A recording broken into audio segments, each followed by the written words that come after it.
มีโอกาสแต่ว่าบ่ค่อยคว้าเข้ากันเป็นที่โดยตลอดเนาะเป็นที่โดยแสดงว่าโอกาสมันก็มีความหมายมันก็เป็นเพียงอากาศซื่อเนาะฉันว่าเปลี่ยนจากอากาศเป็นโอกาสได้โดยตัวเขาเองเนาะก็ฝากไว้ทุกท่านเนาะในการดำเนินธุรกิจเช่นเดียวกันเนาะก็ประมาณนั้นสรุปข่าวเนาะเดี๋ยวทางประธานคุณสิลงต่อเนาะเรื่องสรุปเรื่องในการเติบโตของในภาพรวมนะลงในทั้งหมดโอเคเนาะแต่ฟังไปก็แล้วแต่มุมมองเห็นอันเดียวกันคิดตามกันได้เด้อเห็นผลธุรกิจเดียวกันเป็นยังคนสำเร็จสำนึงผู้สำเร็จลายผู้คิดไก่ผู้คิดนั้นก็ได้เป็นอยู่ที่ธุรกิจไหนบริอยู่ที่บริษัทอีกอยู่ที่ตัวเจ้าตำรวจมีเรื่องหนึ่งเขาบอกว่าเห็นกระปูอันเดียวกันตัวกระปูบูขึ้นมาจากทรายคน3 ประเทศไปเห็นคิดก็คือกันเนาะกระปูนะมันก็มีขา4 ขาบนนี้สิต้องมีงานเนาะมันก็เรียนขึ้นและลงถอยหน้าถอยหลังได้หมออเมริกาเห็นกระปูถูกมันเรียนได้จังสิลบหน้าลบหลังได้จังสินะสามารถทำทุกอย่างได้ป่ะขั้นมันพับขากับง่ายขั้นเฮ็ดแบบนี้ใส่ได้หัวจรวดแล้วก็บินขึ้นถึงดาวอังคารหรือว่าดวงจันทร์มันคือสิขาดเลยเขาก็เลยเอาหัวแบบกระปูไปบอกมาเห็นเป็นยานอวกาศที่สำรวจดวงจันทร์อเมริกาเห็นกระปูรัสเซียเห็นรัสเซียเป็นจอมเรื่องของการผลิตอาวุธนิวเคลียร์อาวุธในการต่อสู้สงครามมาเห็นปึ๊บแรงหนาแรงน้ำลบแรงขนาดนี้ท่านกูผลิตเป็นรถต่างรถซ่าคือสิแบบต่อสู้ยังโรงงานราคาคือสิแพงรัสเซียก็เอาผลิตไปเป็นอาวุธในการสงครามต่างๆนะบอกบัดหมอเล่าเห็นบาดนี่ถูกมันคือแรงขาดเทศแกมึงก็นั่งมันเสริมกันทางไหนวะเห็นป่ะเห็นอันเดียวกันก็มองมันเสริมกันทางไหนอันนี้ทำมันนะ4 ก็อย่างเดียวปึ้งอย่างเดียวเห็นบอกใช้ทานแต่ก่อนว่าเราคือแรงขาดเทศเห็นบอกการมองธุรกิจเหมือนกันเขาบอกการบริหารการลดเงินที่ร่วมกันเนี่ยคือต่างมองเลยส่วนเขาจะมองก็คือกันเขาจะพันมาทราบทุกประเทศในการเดินในการว่าในการเดินทุกอย่างที่เป็นเรื่องเล่าต่างๆบางคนบอกประธานนี่คือคิดเก่งแต่คนเก่งอยู่แล้วผมบอกยังไงจะคิดประธานเคยหรอกประธานก่อนแม้กระทั่งในทุกประเทศไทยยังทำก่อนไปแล้วแต่เขาจะมาคอยคิดลับไปหมดแล้วว่าสงครามที่เกิดท่าใดถ้าสงครามมาหูนี่คอย15 คนกับอพยพท่าใดคอยคิดหูแปลวไปหมดเลยให้บอกกับเมื่อกลับไปหยอดมาไปเห็นวันนาทีคนบอกให้บอกขนาดพายุเขาสนิทเขามีหูแปลวเนาะเขาจะหาวิธีเก็บมันเกิดวันละมุมทุกท่านเขาแบ่งโซนต่างๆในบริษัทเหมือนกันมันแบ่งโซนคนไปอยู่6 กลุ่มสนับยาไปปนกันคอยไม่เคยคิดเอาคนจะมาปนกันเจ้าเก่งในแบบของเจ้าแต่เจ้าอยากสิมาเก่งในสิ่งเจ้าขึ้นแต่ว่าเจ้าเก่งในบริษัทโปรแกรมไหนแต่เราเขาจะบริษัทมันมีคนผู้บริโภคเขาต้องการอยากต้องการจะซื้อของใส่ของมีของแถมคอยไม่ให้โปรให้ซื้อหน่อยแถมหน่อยจะเป็นลูกค้าหน่อยให้ซื้อกับที่ทานไปถ้าจะซื้อผ่านบริษัทซื้อไปเดี๋ยวคอยแถมเที่ยวใครจะบอกเขาก็ซื้อผ่านบริษัทตรงนี้อะไรก็เป็นลูกที่เจ้าเขาเอาเจ้าแล้วขายคือเก่าแต่ว่าขายแล้วลงนั่นให้เขานี่เขาคิดจะเพื่อเราผู้บริโภคจะมีหน้าที่ซื้อปุ๋ยใส่ปุ๋ยซื้อกาแฟใส่กาแฟแม่ดื้อบ่แม่อันนี้ผู้บริโภคเขาวางไว้กลุ่มนึงเลยคอยซื้อเก่งซื้อจนได้เงินก็ดีไปแต่อยากบอกว่าเฮ้ยผู้ไปเฮี้ยนได้เห็นเท่าใครตบปากเขาได้เด้อบ่เป็นเวียงเก่าคือสื่อได้ตามนั้นจบคอยไปท่องเที่ยวนั่งซาฟารีเบอร์นั่งคือว่านั่งไปหาประธานคือประธานก่อนอยู่กันเนี่ยจะไปหาเมย์มึงสิด้วยความรู้สึกคนมันจะบอกว่ามันเวียงเดียวกันใครจะบอกว่าไหมผมไม่จับคอยหาไหมใครจะบอกเพราะความเป็นเจ้าของธุรกิจคอยคิดไปวัดแล้วนะแต่เขาจะจุดดีก่อนบางคนพี่บ่าวพี่บอกเขาจะพิษกลุ่มมากกลุ่ม2ก็มีรอง2อีกกลุ่มขายผู้ขายเขาต้องการนั้นบริษัทเขาคิดเอาเขาต้องการกำไรต้องการเงินเขากระเป๋าจากของเขาจะไปขายตามใจแต่ของเกิดมันจะเป็นพ่อค้าแม่ค้าขายโลดก็ถึงแล้วแต่เขาจะขายในโอกาสจะต่างเกิดมันจะเป็นคนกับบริษัทที่ต้องมีแผนกับบริษัทจะมีผลประโยชน์ในโอกาสจะต่างให้บ่ไปขายพี่บ่าวพี่บอจำแต่ของเอาเนาะบ่มีไห่เลยเด้อเพราะว่าใหญ่กับสาวมันไม่ได้บายอย่างพอคนหาคนที่เจ้ามีบุญเจ้าออกไปคือคนอื่นมากที่เก่าไม่รู้ว่าไง อันนี้คือเรากลุ่มสองแต่เขาก็ส่งเสริมจากในสิ่งกับเป็นจะมากเลยเขาส่งเสริมคนสบายอย่างก็ตื้อเลยแต่ยาสีเดขามาใส่กลุ่มคนอื่นเขาเจ้าเก่งก็เลยจบโอเคถือแล้วส่งเสริมเจ้าเดมาขาทำไมเขาคือบ่ได้แบบนั้นบ่ได้แล้วจะบ่ได้เป็นแบบนั้นจะเป็นคงแบบนี้จะก็ต้องได้ในสิ่งที่เจ้าเป็นเขาขายเหมือนกันอันนี้กลุ่มสองกลุ่มสามผูกขยายใช่ป่ะผูกขยายบอกถึงว่าไม่ใช่ผูกแฟนกันตลาดค่าแนะนำได้เป็นไงเบิ่งพักได้ค่าแนะนำจะต้องมาเข้าใจเป็นสิ่งไหนแต่ผ่านมาบอกตรงๆว่ายังมีนิดหนึ่งพวกเข้านี่แต่ขอหนึ่งก็ขอสองนะพวกท่านมีกลุ่มขยายกลุ่มผู้สอนกับพวกท่านต่างมากยังโง่อยู่เขาบอกตรงผู้สอนยังโง่อยู่นะว่ามันสมทักเขาบอกท่านได้สลาดขนาดไหนแต่ว่าจะไหนคอยเอาหูการบริษัทคนซื้อแต่คนมือนะแต่คนมีคนแทกแต่คนดีตะออกแล้วผมว่าจะเป็นคนนี้มันก็คนไม่มาแทกเดี๋ยวทุกท่านตรงมือเดี๋ยวเขาขึ้นมาเนี่ยเมื่อไรโอ้ยผู้เขาเสือแดงเขาเก่งกว่าอาจจะเก่งกว่าเจ้าแต่เขาอยู่ในหลอกของบริษัทที่ดีกว่าเจ้าจะเคยบอกเคยมาเขาอยู่ในนโยบายที่ดีกว่าเจ้าเก่งแต่เจ้าไปอยู่ในนโยบายเจ้าก็คือคนบอกเก่งทันทีมันคนละลองกันเราเคยเราผู้สอนผู้นั่งไม่ได้กลุ่มหลอกของมันไปเขาเห็นระบบไปเร็วผู้ขืนผู้เปรี้ยวทันนาครับเขาคิดระโมดเดี๋ยวเด้อระบบบริษัทเดี๋ยวคิดมาทอคอยหลอกเขาก็คิดแข่งกูอีกแล้วแข่งกูอยากให้เจ้าเห็นขึ้นไปเปลี่ยนบริษัทอีกเนี่ยก็ต้องแข่งกันคอยจะจักขึ้นกันจะเสียจังหนาพอเจอน้ำเลยจะเจอน้ำแดงจะหอบบัลลังก์เนี่ยเพราะเจ้าก็เป็นถูกการบริษัทจะเป็นถูกการเปิดทางขายของจะได้จะเป็นถูกกับคนอ่ะพวกแม่ถูกการเลยสำคัญโมเมนต์ที่เจ้าเก่งปากเก่งบอกเขาไม่ได้ฟังกันหรอกเขาเป็นถูกการของแนวทางของบริษัทโมเมนต์เขาเบิ่งว่าเจ้าเก่งกล้ามแน่กล้ามน้อยใครดีใครไหวแรงไหวเขาไม่ได้สนใจแบบคนขี่รถเก่งทุกคนเนาะขี่รถขับรถเก่งทุกคนแต่เขาขับรถไปเขาเก่งแต่เขาขี่บงไฟแดงเกิดเจ้าเก่งบอกเนี่ยเมียยุจะขับไป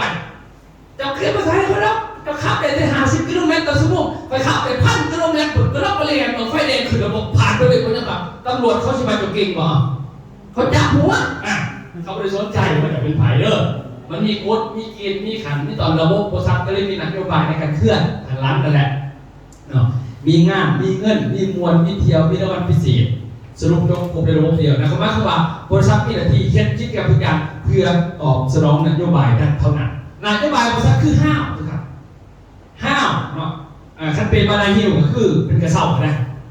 มีท่านมันจะขึ้นตามนั้นมันก็ลงตามนั้น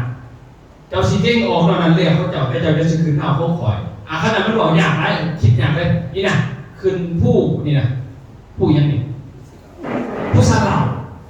บเขามีห้าวก็ได้ขนาดไหนมีมันบอกแต่ว่าเขามีห้าวแต่ว่ามันทุกคนแบบจะห้าวจะใครจะบอกจะเอาที่คืนไปแต่เขาจะคืนไหนคืนไปรอดแต่เวลาจะเมื่อยจะเวียนหัวจะเจ็บหัวจะต้องยังบ่ห้าวเขาเห็นไปเพื่อเจ้าทุกคนเจ้าสิใส่ทุกประสานเลยแต่เจ้าแต่คอยเป็นห้าวยืนจะโคอยู่นี่มันเป็นห้าวจะใครบอกคอยบริสมัครไปตามใจเจ้าผู้ใดผู้หนึ่งคอยต้องสารห้าวไว้เป็นกฎเรียบร้อยมาแล้วสนัดเจ้าต้องเดินตามนี้เมื่อเจ้าวิ่งหัวข่อยมีเป็นห้าวเจ้าเด้อแต่เจ้าเก่งจะกระบื้นถ้าเก่งไม่แต่ดินตายซักอยู่นี่พวกคุณก็เถื่อห้าวก็ไปดึงจะได้ดูใครจะบอกเขาบอกไม่ใช่ไปดึงจะได้เจ้าก็เลื่อนดิเข้าไปนะใครจะเป็นตาสั้นเข้าไปนะแต่เมื่อจะวิ่งหัวเจ้าจะขึ้นไปเจ้าอาศัยห้าวคอยกับพ่อนี่จ้ะเป็นห้าวคอยจะดึงขึ้นไปนี่คือนะนโยบายบริษัทเข้าเป็นบริษัทเข้าบริเวณพอขาดเขาไม่เป็นพอขาดเนี่ยเข้าใจฉะนั้นหันคือห้าคือขันหลักโอเคเนาะประมาณนี้ทุกท่านเรื่องแม่เดือดต่างๆก็คือแต่ตอนนั้นแหละเห็นเองที่ชัดเจนมื่อนี้ทุกท่านเขาบอกเลยว่าวันนี้เนาะก็คือ1ที่แพลนเวิร์กแปลว่าอย่างภาษาอังกฤษนี่วางแผนเบีย1ที่คือตัวนี้แพลนเวิร์กคือว่าวางแผนเบียจะดำเนินการประชุมคณาจารย์คณะบริหารเนาะคณะกรรมการบริหารเรื่องคอร์ส S3 โดย PG ครั้งที่6เนาะและการปั้นโมเดลผู้นำสถานหนึ่งและปั้นโมเดลโครงการสหกรณ์เครือข่าย PG ล่าวสองเนาะอันนี้คือเปียกเข้าที่ร่วมกันวันนี้เนาะและการตอนแรกหลังจากประชุมแล้วก็จะมีหลายชดได้ถึงก็จะมีหลายชดของศัตรูเนาะวันที่มีสนทนากันเรื่องขอโต้แย้งกับคำถามต่างๆที่พบเห็นเรื่อยๆในธุรกิจเครือข่ายแล้ววิธีการตอบคำถามนะครับกับญาติคนที่แย้งเข้าสิเกตจะได้ตอบที่ไหนอยากฟังมาตัวนี้เป็นในโทรศัพท์ใหญ่เขาจะมีหลายชดเนี่ยเนาะหลายชดไปให้เข้าเก็บเป็นเบิ่งไปก็คืออย่างสนทนากันเรื่อยๆเนาะแล้ววันนี้เขาสิลงก่อนว่าหลังจากจบอุบลรอบนี้เขาสิหักนักเขียนเนาะนักเขียนที่เป็นแค่วิชาการ อันนี้นักเรียนพิเศษนอกวิชาการก็คือเรียนเป็นนักบรรยายลงพื้นที่เองเขาสิบรรยายจังไดสิเว้าจังไดเข้ามาให้นะเพราะว่า BDC เพิ่นประกอบด้วยใครเขาสามารถจับไม้เป็นก่อนที่จริงไม่มี BDC บ่ได้คณะบริหารพันน่ะก็คือกับเรียนนำได้แต่ว่าคอร์สบ่ได้อนุมัติเลยเข้าใจเข้ามาคือจะแสดงประโยชน์จากกรรมการจะต้องผ่านทุกคอร์สที่อาจารย์เขาจะเซ็นบ่แม่นจะขึ้นเอาเองเนี่ยมาหลักปึกตัดสูตรที่มีอย่างนั้นเลยตัดเป็นด้านไก่มึงจะเองเนาะทำจากโฆษณาบริษัทเดี๋ยวมึงจะของโฆษณาบริษัทแต่ข้าจะผ่านเงินไขปึ๊บจากกระตัดหอดมีรายได้ปึ๊บหาเงินกับก็เบิกบริษัทที่เงินคือ2,000หาสูตรนะเขามีเข้าตามกฎติดแต่ว่าคือ BTC บ่ผ่านเขาก็เบิกบ่ผ่านกับเฮียนบ่ได้เฮ็ดหาเงินได้บ่เป็นหยังแต่ว่าสิเอารายได้จาก SM ในแบบเขาบ่ให้เด้อบอกว่าเพราะว่ามันบ่ผ่านเขามันต้องมีใบยืนถูกขั้นตอนบริษัทมีขั้นตอนละเอียดเบิดยังว่ามีระบบมีห้ามคือไอ้ก่อนบอกอะไรบ่ที่เอาขึ้นมันมีระบบเบิดทุกขั้นให้เข้าใจได้มันเฮ็ดเองขึ้นเองเองเฮ้ยจะบอกมาจนเมื่อยข่อยมา3เทื่อไปได้ตัดสูตรก็มีพวกเจ้าสิเป็นอย่างอื่นเด้อของแต่ว่าสิเบิกขึ้นก็บ่หายแล้วสิไปหาผลประโยชน์ SM นะเด้อบ่ได้เด้อบ่ได้จะต้องมาหลอกอีว่าตัดสูตรแล้วก็ตามมันจะต้องมีเฮียนผ่าน BTC เขาจะบ่ทันผ่านมีคอร์สจะต้องมาหัวเขาสิเซ็นให้เราเขามีปึ้งไปเซ็นเบิดคัดบ่ใส่กับโมฆะได้เด้อแล้วแต่เฮาสิใส่โอเคเนาะฉะนั้นตัวนี้ครับนักเรียนวิชาการทุกท่านเฮียนเป็นนักบรรยายเนาะเพื่อตัวนี้แม่นหลังจากมาแต่น้ำซับสิเอาซื้ออยู่น้ำซับใครจะเฮียนนำเขาไปสอนเองอันนี้สิเริ่มสอนเองเนาะผู้ใดสิมาเฮียนเอาเฉพาะคนเฮียนเนี่ยเป็นได้เด้อถ้ามาอ่ะได้เด้อก็เอาได้ข่อยบ่ครบอยู่ได้เด้อเขาบอกตรงๆว่าข่อยบ่ซ่าน้ำเจ้าบ่เลือกก็บ่ต้องมาเขาบ่ได้ว่าหยังเจ้าก็ไปเฮียนนำเป็นชีพเจ้าไปดิเจ้ามาคนนึงคนเขาก็สอนเขาข่อยต้องให้เจ้าเป็นดิจะเป็นตัวเป็นตามข่อยบอกอีกได้บ่แม่นว้าบ่ได้เด้อแล้วก็บ่เฮ็ดตามข่อยบอกข่อยบ่เอาเด้เจ้านี้ไปหลดเขาว่าหยังสมัยนี้บ่แม่นนี้จากบริษัทไอ้นี้จากข่อยสอนนี่น่ะจะไปสอนมันคณะอาจารย์ตามบ่ข่อยสอนพ่อข่อยสอนบ่คือหมู่ก็บ่เคยบอกดิเขาบอกมันคือหมู่แต่เทียนมันข่อยจะต้านทานโลกในทุกอย่างแล้วคนอื่นมาเฮ็ดจังเจ้าบ่ได้เพราะไปสอนกับพี่บาทอ่อนหมู่นี่เห็นบ่ให้เข้าใจจังซั่นเนาะข่อยบ่สามารถไปตามใจเจ้าขึ้นมายังบ่ทันจับไม่บ่ทันได้อยู่อันนี้ไปเรียน BTC ก่อนนึงก็จะบอกว่าไปเรียนก่อนจะฟังมากเพราะว่าคนมีเวลามันนั่งเจ้าจังซั่นได้ข่อยต้องการคนเฮ็ดปึ๊บแล้วข่อยเขามองข้อมูลในเจ้าเฮ็ดเรียนในโลกจังซี่นะคันจังซี่มาเด้อฉะนั้นตัวนี้น่ะครับเฉพาะคณะกรรมการที่พิจารณาสูตรเดียวเด้อตัวนี้เขานี่แหละแต่เขาต้องเข้าคอร์สอีกที่ว่าสมัครไม่ใช่เรื่องเป็นอย่างนั้นฉะนั้นมือเขาจะเริ่มเปิดเที่ยงเขาสอนระบบนโยบายก่อนจะคอยสอนเรื่องก็คือจะเริ่มเที่ยงซับแบบซับตอบเรียนรู้อันนี้มันจะห้ามซื้อวิธีหนักซับถ้าผมมีซื้อหนักซับแบบเอามาให้ยังนโยบายจะไปเดินจะไปเรียนประธานที่เราบอกเขาบอกนโยบายเขาจะประจักษ์เขาเอาออกเขาเห็นเอาไม่เห็นอย่างเขาไม่ได้ขึ้นเต่าเลยเอาบอกไปตรงๆมันจะผมมีอย่างในใจครับทางนี้เนาะฉะนั้นพังโอกาสจะต่างทุกคนนี่ก็คืออยากให้ไปต้องไปวนไปเด้อเพราะว่าเขายกจบเป็นมากจากคนเดินขึ้นไปเขาก็ลงเกี่ยวถิ่นเลยกลับมาเสียรถคนเลยนี่เขาบอกเขาจะขับเติร์4บอกเลยผู้เชี่ยวชาญสั่งเลยผมมาไม่ทำกับบัวายเนี่ยเขาไม่ได้ต้องการเจ้านะเอาแบบตรงๆเด้อเขาไม่ได้ต้องการเจ้าเขาต้องการคนเห็นเปลี่ยนมันข่อยแล้วเขาจะซุกเซิร์ฟเขาจะได้มาอย่างเมียเขาก็มีเพลงเงินบอกเมียเขาก็มีไม่เท่าเขาก็มีมันจะมาที่แตกในบอกมันตรงๆซะเพราะมันจะเป็นคนต้องการจะมาขับเคลื่อนบริษัทกับภาคจะเลื่อนกันแค่นั้นบอกคิดกับสิ่งนี้แม่บอกมันจะมาต้องมาฆ่าคอยนั้นเมื่อเงินไปบอกมันไม่คอยฆ่ากับดูนี่เขาเป็นบริษัทเลยเด้อเขามีทะเบียนบริษัทเขามีกฎหมายคุ้มครองมีตำรวจมีทหารมีโอกาสจะตั้งทุกอันคอยบริหารน้ำเจ้าไงเขาจะชี้ก่อนเนาะแต่ฉันสาแสดงว่าไปเป็นคนชี้กลุ่มเอาขับเติร์4 กลุ่มคนสนใจเดี๋ยวเขาบอกตรงๆกลับมาเนี่ยเป็นคนเพราะอย่างพอจะเปลี่ยนคนที่ไปถึงประเทศเพราะเขาตาสูตรเราเหลือหลายคนเขาไม่มีสื่อเลยเขาต้องการซ้ำนี่นะเพราะใจเราห้องเจ้านะผมก็สอนคอยบอกสอนเจ้าไปสิครับว่าสุดสักเมื่อเจ้าเดินคอยกับปันถ้าจะมาเดินก็เลือกของเจ้าเขาจึงนั่งเขาสอนไปเลยตอนนั้นเราพอจะฟังเนาะแสดงตัวนี้ต้องขยายไปพอไปกันยากแล้วก็รอบนี้เขาต้องบอกกันว่าMC ต่างๆท่านจะใช้อาจารย์ท่านนั้นคนเดียวเรื่องของเขาต้องตายเอาบอกตรงๆเลยนี่ดูว่าผมมีไปตายอยู่เขาก็ตายทั้งมือเนี่ยพอยังธุรกิจของมือผมไปจากคนเจ้าต้อกับเก่งคนต่อมาใช้คอยคนเมื่อเขาตายเลยสัตว์เขาก็ต้องต้อไม่เหมือนเพราะว่าจะตายเป็นคนก็ไม่มีอยู่อันนั้นเขาบอกตรงๆเลยนี่เครื่องมือเมียนกับเจียบข้อขนมนั่นเนี่ยเขาไม่เมียนแบบของหวานเขาใจสั่นเลยเอาแบบว่าตอนนี้คิดน้ำหลามหลังอ่ะ แสดงว่าปัญหาแบบมีปัญหามาเดี๋ยวเราเท่าแล้วแสดงว่าต้องหาคนทำทดแทน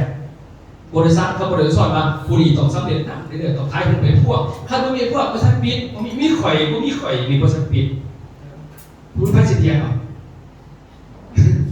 แม่ก็ล่ะถ้าไม่มีข่อยปิดแท้บริษัทนี่เปิดไปเป็นบริษัทอื่นกันดิเข้าใจแสดงจะบอกว่าข่อยบริษัทใจตรงนั้นบริษัทแต่ว่าเจ้าเดินน้ำข่อยก็ถ้าเจ้าเดินดันเจ้ามีส่วนถ้าเจ้าเดินเจ้าก็มีส่วนข่อยก็บอกว่าเนี่ยนาเจ้าข่อยก็ล้มหรือไม่เลยอย่าไปล้มเรื่องเก่าแล้วเขาว่าเขาเจ้าเนี่ยเขาล้มเรื่องใหม่เขาเป็นอย่างเขาจะเป็นคนนิ่งไม่มีเรื่องเวลาเขาล้มเจ้าคือพวกเมียเขาจะก็เมียเขาบอกพวกเมียโอเคถ้าว่าเรื่องเมียคือคนห้าเลยเขาเลยคือคนอื่นเนี่ยให้เราแล้วเจ้าตาแตกเป็นคนยอมแต่ขั้นว่าของพวกเมียเขายอมเนี่ยคงเคยอาศัยเมียแต่เมียสุดยอดแต่ไปล้มเรื่องอื่นมึงตายแล้วคนละเรื่องเลยอ้าวมึงว่ามึงบอกต้องป่วยดีวันนี้ก็บอกตามเมื่อวานบอกเขาขอเนี่ยก็ทำไม่บอกเมื่อวานเขาขอพวกเมียเนาะเมียคอยสุดยอดอลังการมื่อนี้บอกเขาขอเนี่ยเมียกูเป็นหัวหน้าเด็ก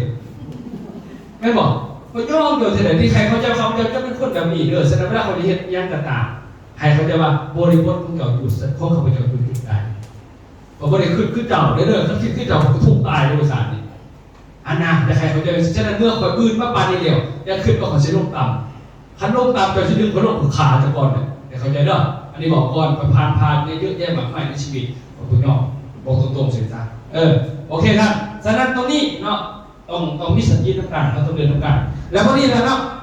คณะกรรมการสำคัญเพราะว่าที่นึกว่าเกิดว่าคณะบริหารจัดการเนาะเจ้าหน้าที่รัฐขึ้นมาเพื่อจะถามว่าอันนี้เห็นยังอันนี้เห็นยังเดี๋ยวจะไปคีโมได้ดีเด้อเขาไม่หัวเลยคอยได้เงินเดือนทุกเดือนเนี่ยเขาเป็นเงินเดือนบริษัทไม่เป็นหรอกเพราะว่าเจ้าบริษัทบริจาคเงินเดือนให้เจ้าเข้าใจเงินเดือนรัฐก็ต้องได้นำจากเปอร์เซ็นต์ก็ต้องเข้าใจเรื่องกฎหมายว่าไม่บอกผู้ที่ตัวเนี่ยด้วยโอกาสจะต่างมีห่างแฝงไปแฝงเป็นผู้ใดผู้หนึ่งก็ได้ถ้าแฝงเป็นตำแหน่งการตลาดเขาก็จะคัดตำแหน่งที่โอกาสจะต่างให้แฝงก็ได้คงไหมฉะนั้นถ้ามีปัญหามาเขาแจ้งจับเจ้าโดยใดเขาจะเขาบริสุทธิ์ปั้นนั่นได้เขาไหมน่ะฉะนั้นคอยเป็นหน้าที่เพราะว่าคอยคุ้มบริษัทดิคอยบริษัทสมัครไปบอกตามจบคลิปอย่างไรเด้อฉะนั้นก็คืออยู่ในนี่เขามีเงินเดือนนี่กี่คนแล้วก็บริษัทจ่ายภาษีหรือว่าทรัพยากรใช้องค์กรในรัฐมันมีแต่ส่วนอื่นก็ไม่ได้จ่ายเพราะเขาไม่ได้จ่ายเป็นเดือนอย่าบอกนะอย่าบอกว่าแต่ของไหนเงินเดือนบริษัทบ่มีเด้อหรือความจริงมีสมองบ่มีดิแต่เขาไม่ได้พิจารณาดูส่วนเขาจะเขียนมาอันนี้คณะวิชาการคณะอาจารย์บริษัทคณะบริหารเขาก็เขียนแล้วนี่พอมาเจ้าหน้าที่เขาก็กวดแหละเขาเขียนแล้วนี่มันก็เอาข่อยว่าเป็นรองประธานผู้ดีแล้วจะไม่หัวกับไพ่ใส่ไปยังยืนจากบริษัทใส่ไปประกาศจนจบมาแล้วก็รัดด้วยห้องหักไม่กันภาษีจากเอากรมาบอกเพราะว่าพวกไอ้ที่เขาเด็กเขามีภาษีเอากรมันมีกฎหมายสอนไว้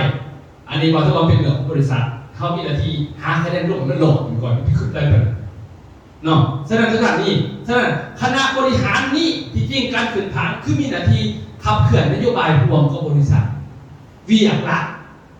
มีงานเป็นโรงงานขายของต้องเขาจะS1มีนั้นS2มีนั้นมันเป็นมั่วไปเลยคือมันจะเป็นพ่อค้าแม่ค้าจะว่าต้องมีหูเป็นดีก็ได้เพราะความว่าคัตเตอร์คีจะทิมเสมอเขาจะบอกจะว่าจะเป็นต้องอยู่นี่ถ้าจะบอกเขาได้นโยบายทางเดินแต่พอพวกนี้คือเห็นนโยบายนั้นถ้าไปเห็นอันนั้นก็มีประโยชน์ต้องอยู่ได้นี่อันเดอร์สแตนไปเปลี่ยนเนาะเที่ยวโคกเที่ยวเนาะเที่ยวรวยเนี่ยให้เข้าใจเด้อนี่เป็นเห็ดเบียดนี่ถ้าไปเห็ดตามนั้นแมนโบสมควรต้องอยู่ในนี่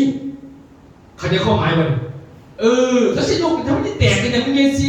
ไม่ใช่แดงไม่ใช่ต่อยไม่ใช่ต่างๆซื้อกินอยู่เพื่อนเขาต้องขายหูกระติดบริหารการเลยแม่บอกเอาเพิ่มภาษีเขาไปขายโลนึงเอาหูกระติดถ้าไม่ของใครเขามาซื้อจะสิบอกรอตรงนี้แม่บอกขายดีได้ขายหูกระติดจะสิบอกเขาจะมาที่แตกนี่สักมันก็เกี่ยวกับกฎหมายของคุ้มครองมันจะซื้อของทั้งของมันเน่ามันเปื่อยแล้วมันมียังเกี่ยวพันกับเด็กกับเด็กเขาจะคุ้มครองเจ้าเขาจะบอกแต่ถามว่าไอ้พวกนี้จะพูดอะไรเนี่ยมันข่อยเกี้ยมาใส่ประยุทธ์นั่นนี่บีบคอมันเขาจะถีบลุ่มเฮลนะผมมาอย่างนั้นแต่มันถีบที่ไหนมันถีบมันไหนอันนี้เขาบอกซื่อๆเนาะก็เลยว่าอันนี้คือใครว่านาเบี้ยผู้นี่คือเหตุตัวนั้นเขาไปเหตุตัวนั้นบอกอยู่ในนี่ใครจะมาเข้าหมายโมเมนต์แรกคือยึดที่คือไม่เอาเขยไปยืมมองนั่นมันไม่อยากประโยชน์ที่มันเก็บบริษัท เข้าใจเนาะล่าสุดมีเขียนกันได้ปีไหนผู้คอยคืออยู่นั่นคือบอกไม่เฮียกันกับผู้นี่มันแบบกูบอกว่ามึงไปถ่ายมันกลับไปที่เพื่อนมันนอนมึงหลบอันนี้มันเรียนบริษัทกูผมอายคันบอกตรงๆเลยนะนักเขียนเราเอาหูมันเฮียกันนี่เนี่ยนั่นก็คือจริงมันดีเขาจะสิซะป่าโบโคเตะเอาถึงว่าหนอกมันบอกถ้าว่าไม่อยากเข้าเห็นอีหยังเขาไม่ได้เห็นเดี่ยวเจ้าเขาไม่อยากไปเที่ยงกันกับไปทายกองกันนะครับพี่รถจักรลานกับพี่รถปฏิทินพวกเราอยู่เองก็เร็วแม่บอกเขาไม่ได้เนี่ยก็ไม่บอกกันได้เลยเขาไม่ได้อย่างอันนั้นบอกไปตรงกันเนาะอันนี้มันเป็นเบี่ยงบริษัทฉะนั้นเมื่อมันอยู่ในนี่เมื่อจะไปเห็นเบี่ยงตามเนี่ยนโยบายนั้นการแสดงว่าเจ้ารู้มีประโยชน์ตรงอยู่ในนี่จบเลยเท่านั้นแหละเขาได้ง่ายน่ะฉะนั้นเรียกละที่เจ้าต้องออกตามตารางคือมีงานหรืองานจังไหนอยู่ในระบบบริษัทไม่มีเงินหันเขาสักพยายามเนี่ยหนูเลยมีเงินเขาเอาเงินจากนั้นมันจะมีเงินมาจังใดทีนี้มันก็เขียนบอกแต่พวกเขาจะกันต้องเท้าก่อนมีมวลจังใดโมเป็นกับฟื้นโมเป็นนักเรียนนักยาเตมันอยู่เนี่ยรองรับโมเป็นฟอนมันเป็นดิพี่ยังเป็นโมว่าฟอนโมเป็นในศาสตร์ดิเพราะตายเลยเราเกิดมาฟอนโมเป็นเด็กหน่อยเกิดมาใหม่ๆมันยังหน่อยมันยังจากเจ้าเขาไปตลอดเพราะตายเลยมาเสร็จแล้วมีเที่ยวเนี่ยมันก็ไม่ใช่ยากข่าวบริษัทเห็นในบนไหนมีแต่ว่ามีเสร็จก็มีเห็นมันเขาได้แต่ละกระเลียกกระเฮ็ดตามนั้นคือตารางตามนั้นคือแผนตามนั้นเกิดว่าองค์การจะตั้งบริษัทโอเควะนี่เคลียร์เนาะสักตัวมันชิ้นอย่างที่ทราบวันนี้ในองค์การจะตั้งมันก็มีคนถึงตัวนี้เนาะคนที่ถึงเมื่อไหร่ตัวเงี้ยก็ BTC และ STP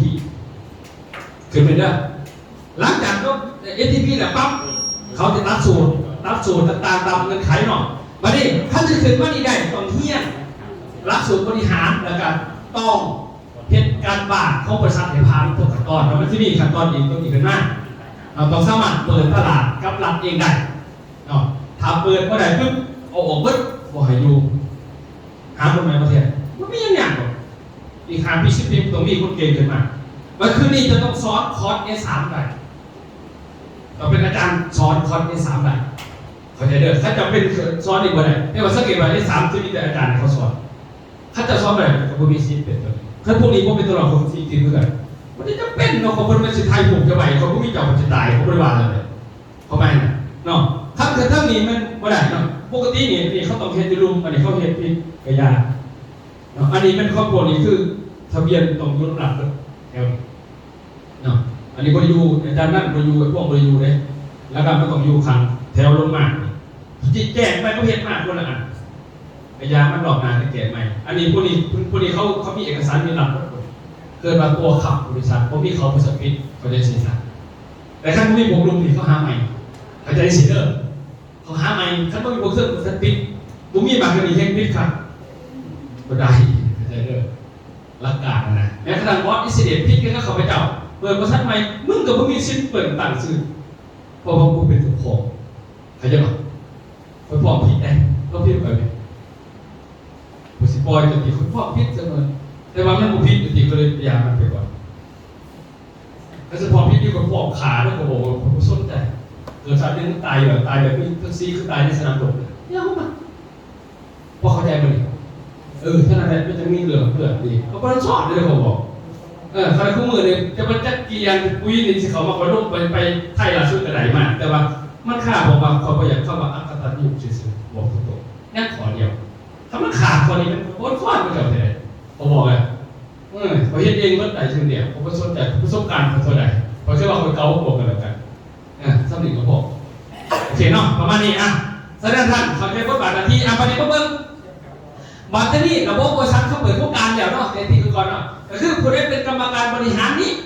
ได้คืนบริหารก็ได้คืนอาจารย์ก็ได้ถ้าจะคืนวันนี้มันคืนก็ได้บริษัทก็ได้ว่ามีโครงการในเขาเป็นผู้นำสตาร์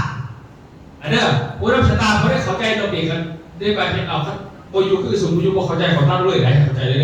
เขาจะบอกขึ้นแล้วนี่ใช้เขาบอกขึ้นก็จะส่วนตัวจะฟังที่นี่ขยันขั้นฟองฟังตรงนี้ปุ๊บเขาบอกขึ้นไหนเขาจะสิไหนเอาผู้เล่นในเคสเขาไปจะบอกขึ้นผู้สุ่มแล้วประชุมไปบอกต่อพี่บอกไอ้ลูกเล่นในจะเห็นนี่ป่ะลุงเขาเป็นได้ไหมมั้งป่ะเวลาเขาไปจับไปหอเพศเลยขอพาดมวยป่ะแล้วเขายกเป็นป่ะคือสูงมากปุ๊บแล้วเข้าใจปุ๊บแล้วเห็นไหนเขาแล้วบอกเข้าใจแล้วก็บอกแล้วเขาเห็นหมดเลยเห็นป่ะเข้าใจสิคือความใจเดี๋ยวเราวนมากป่ะในกรรมการมันต้องสารสิทธิ์ที่จะเป็นพวกนี้ ว่าเขาชื่นชอบทำไมเลยบอก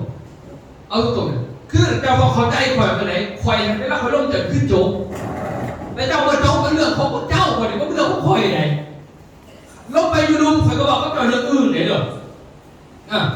เพราะว่าเขาจะเรื่องอื่นไหนเรื่องอื่นเป็นเรื่องอื่นเลยไปพออื่นมาเป็นแบบเราข่อยอยู่ลุมเลยเป็นเส้นเป็นสีเดียวกันไม่แม่เด้อ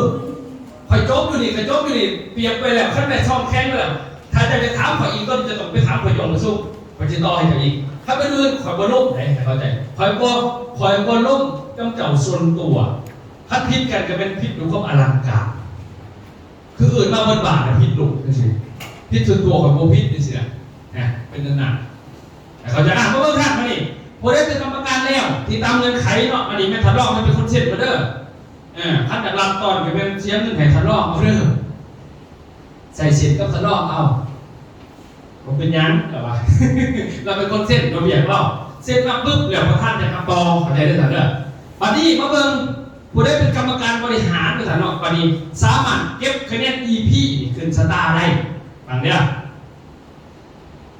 คือผู้ได้เป็นกรรมการบริหารก่อนก็เป็นกรรมการมาทำการตัดสูตรอีกก่อนเนาะครับเดินไขผ่านก่อนทันรองบอกประพันธ์ก็ออกไปยืนให้แล้วหลังจากแล้วเจ้าสิเก็บคะแนน EPบัด EP นี่บ่แม่นว่าเจ้าขึ้นตำแหน่งจะสิทำ EP รถบ่ได้เจ้าต้องเช็คเป็นเนื้อแนะนำโอกาสจะตั้งเพื่อเราเช็คไปเสนอขอเฮ็ดงานแล้วเจ้าเดินงานได้หันแต่กับมีคะแนนแต่มากเขาจะเบิก EP ให้เจ้าเข้าใจบ่แต่ถ้าบ่มี EP เห็นกลับเป็นของบริษัทโตเจ้าจะบ่มีสิทธิ์ได้แรกๆกันได้เดี๋ยวนี้บ่ให้ไปก็คือเก่าบ่มีประโยชน์เนี่ยค่อยบ่ต้องให้บ่เข้าใจกับซ้ำเนาะตัวนี้ทันเด้อตัวนี้จะคือบ่นี้จะเก็บ EP มาครบ500 EP ปึ๊บ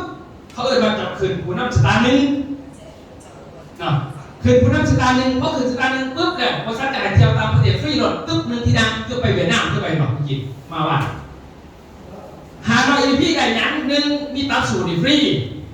สูตรผมเป็นสีบุรีเด้อลบถึงรถอันนั้นที่เขาเคยมีตามบ่อหายมีแล้วบ่อหายสับเดี๋ยวมีคนแฝงอีกไปก็มีขึ้นกันบ่อหายมีสูตรสีใหม่เรียบร้อยแล้วเขาตัดเขาเกี่ยวไปให้เรียบร้อยนะบ่อหายเจ้าแฟนคอยเด็ดขาดแสดงข้อผ่านที่ปุ๊บแม่แต่ไปเที่ยวตามประเทศฟรีหนึ่งที่นางทั้งที่แล้วการได้รับสูตรฟรีไปรับสูตรรูบนกับฟรีอีกบ่ได้ซื้อโบไปเห็นคนนั้น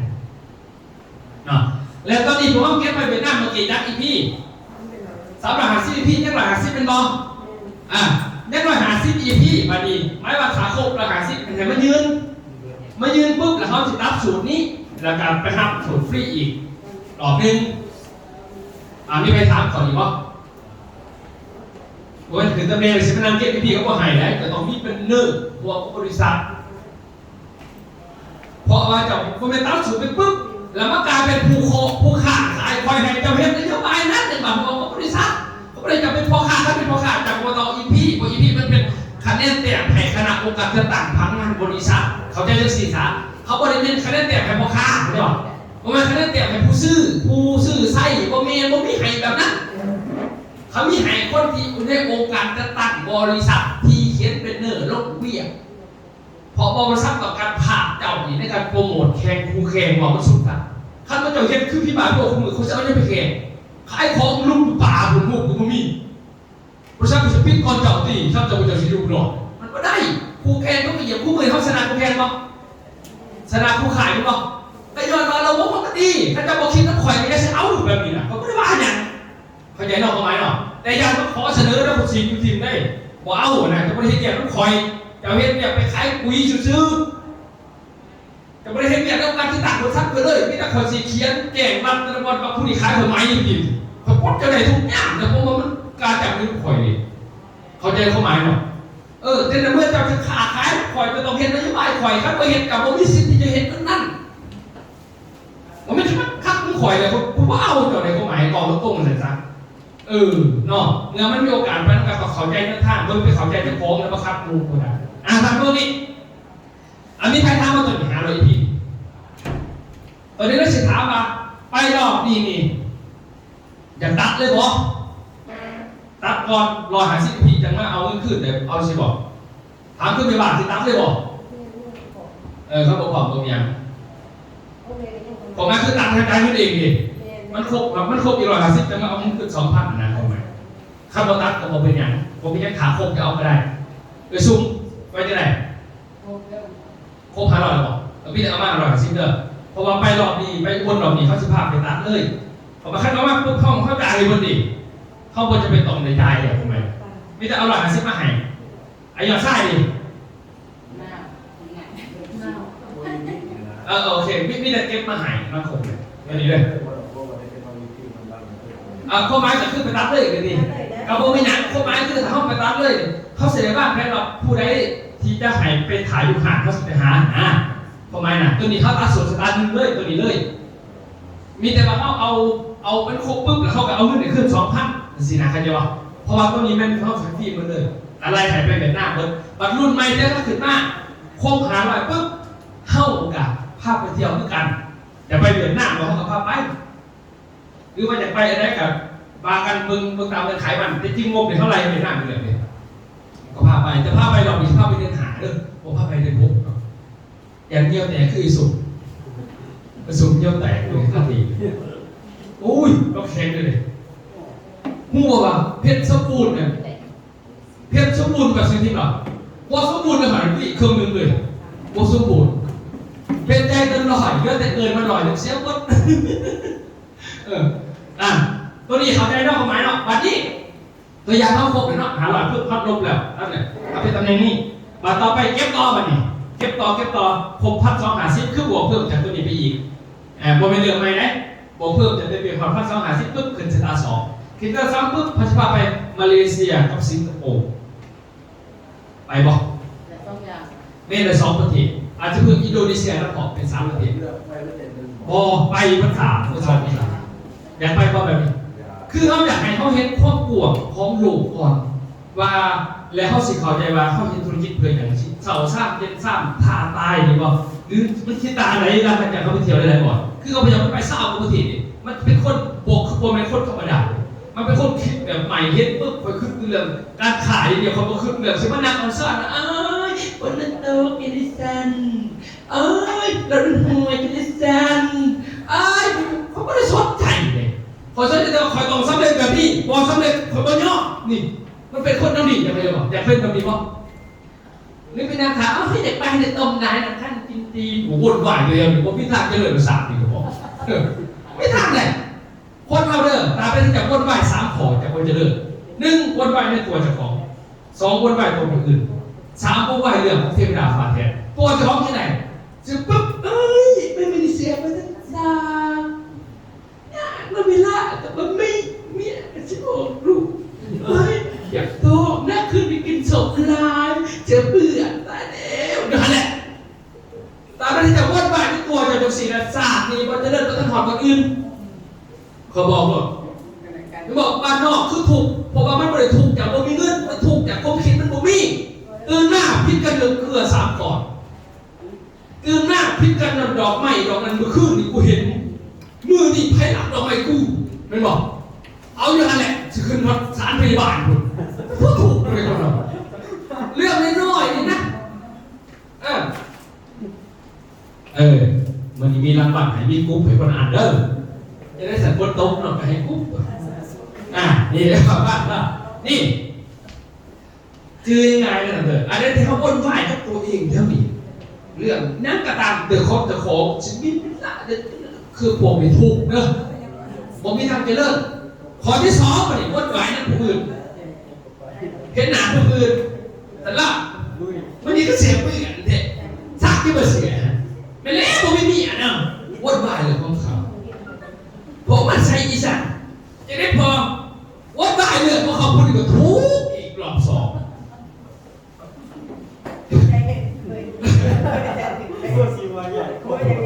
ลูกเคยไปต่อแทนบอกเอาอีนี่ฉันบอกให้ฟังเลยพระเจ้าต้องตัดออกไอ้บอกมันตรงๆจะต้องตัดออกเรื่องการบุญไหว้เลยคือเขาไปเตือนว่าผู้เบียดคือเบียดไหนต้องให้มันไหนเขาไม่ยอมเลยผมผสมแต่ในขั้นผสมเพื่อนเขาบอกในตัวผสมบุญเขาบอกเนี่ยเขาจะเป็นนั่นน่ะพอฟื้นได้เดินกับคนมาดองน้องไม่คนสักคนในเมืองไม่หายเลยพอฟื้นจะโค้งมาเดินน่ะพัฒนาจะโค้งมาอย่างเดียวนะ3วันไหว้เทวดาฝาดแทนเอาอยู่เลยฝนกันกันตายแล้วท่ากันนะอย่างกระทั่งดีมาบ้านใครชิลุยมันก็ปูอยากเอาบาทด้วยซ้ำ จะมาขายปุ๋ยให้แตกก็จะมีเงินกูอย่างมันไม่บอกมันต้องเป็นเรื่องของมันจะต้องไปเฮ็ดไหนโทษว่ารัฐบาลโอ้ยยากเกษตรกิจบ้านเฮาอันนี้คนไทยเป็นหลายมาคำนึงโทษรัฐบาลก็โทษคนแตกโยมเองมันไปโทษเวลาไปโทษมาคำนึงรัฐบาลยุคนี้บ่ดีนะมึงบ่ดีบ่ฆ่าผัวมึงในใจหรอไม่ได้ใจจะไปว่าฝ่ายเขาไม่สั่งมึงต้องเฮ็ดได้เนี่ยมึงหันมึงไม่แพ้ก็แต่ถ้าเดินไปใส่คือว่าคือเรื่องต้นหนักนะมันก็เลยเป็นรอดโซกันมันจะเห็นหนากันปึ๊บประสุดเดียวลงไปจะมาโซกันเรื่องตัวนี้อีลิเป็นยังคือบอกเพราะว่าผ่านมาแล้วก็คือเห็นหนากันปึ๊บว่าท่านยังได้อีนั่นเรื่องที่จริงแสบมันตึงแน่นแต่ตัวน้องกันอีกไม่ไม่ยังคอยจะประกันตี3 ปีกันคือเขาไม่เคยเห็นอันนาก็ไม่เคยเกิดปัญหาของแกเขาจะเดินจังไดเพราะว่าเคยมีนะคันมีเพิ่งคอยบริษัทจะเลิศคนนี้เขาบอกมันบ่มีก็บ่มีเลยก็เลยเขาไปเจ้าเราเขาบอกฟังซื่ออันน่ะคันเฮ็ดมีกับเติบโตเฮ็ดบ่ดีก็เราเขาไปเจ้ามันควรจะนำมาสอนกันเราถึงมาว่าแบบตรงๆซะมันจะบ่ผิดกันเขาบ่อยู่ว่าใส่กันเด้อเขาเจ้าเดินน้ำขวาเขาก็ส่งเสริมที่จะเป็นเขาเจ้าบ่เดินน้ำเรื่องของเจ้าคนที่ขึ้นนึงน่ะเขาก็เดินทางเขาข่อยคือกันพอตรงซะเจ้าทุกข์จะเป็นหนี้เพราะคนจะไปใส่หนี้มันเจ้าหรอกจะเป็นคนสามก็จะยืมหนี้มากคนที่บริเดงจะจังไงแม่บอกเลยไม่คิดอย่างเสือกมีปัญหามากนะก็ฟ้องข่อยขัดข่อยวิตามินแต่ไม่เรื่องข่อยเรื่องของเจ้าดีกว่าเราจะไปเห็นตัวเองนี่มันจะต้องและสิ่งที่เจ้าแผนธุรกิจพร้อมกันข้าเจ้าจะร่วมน้ำข่อยจะต้องร่วมเดินนโยบายบริษัทนี่ข่อยมีแผนแบบนี้มีงานข่อยจะร่วมงานกันสั้นแผนขึ้นข่อยว่าจะจังสี่เด้อแผนนวลนี่ข่อยสตางทีมข่อยแบบนี้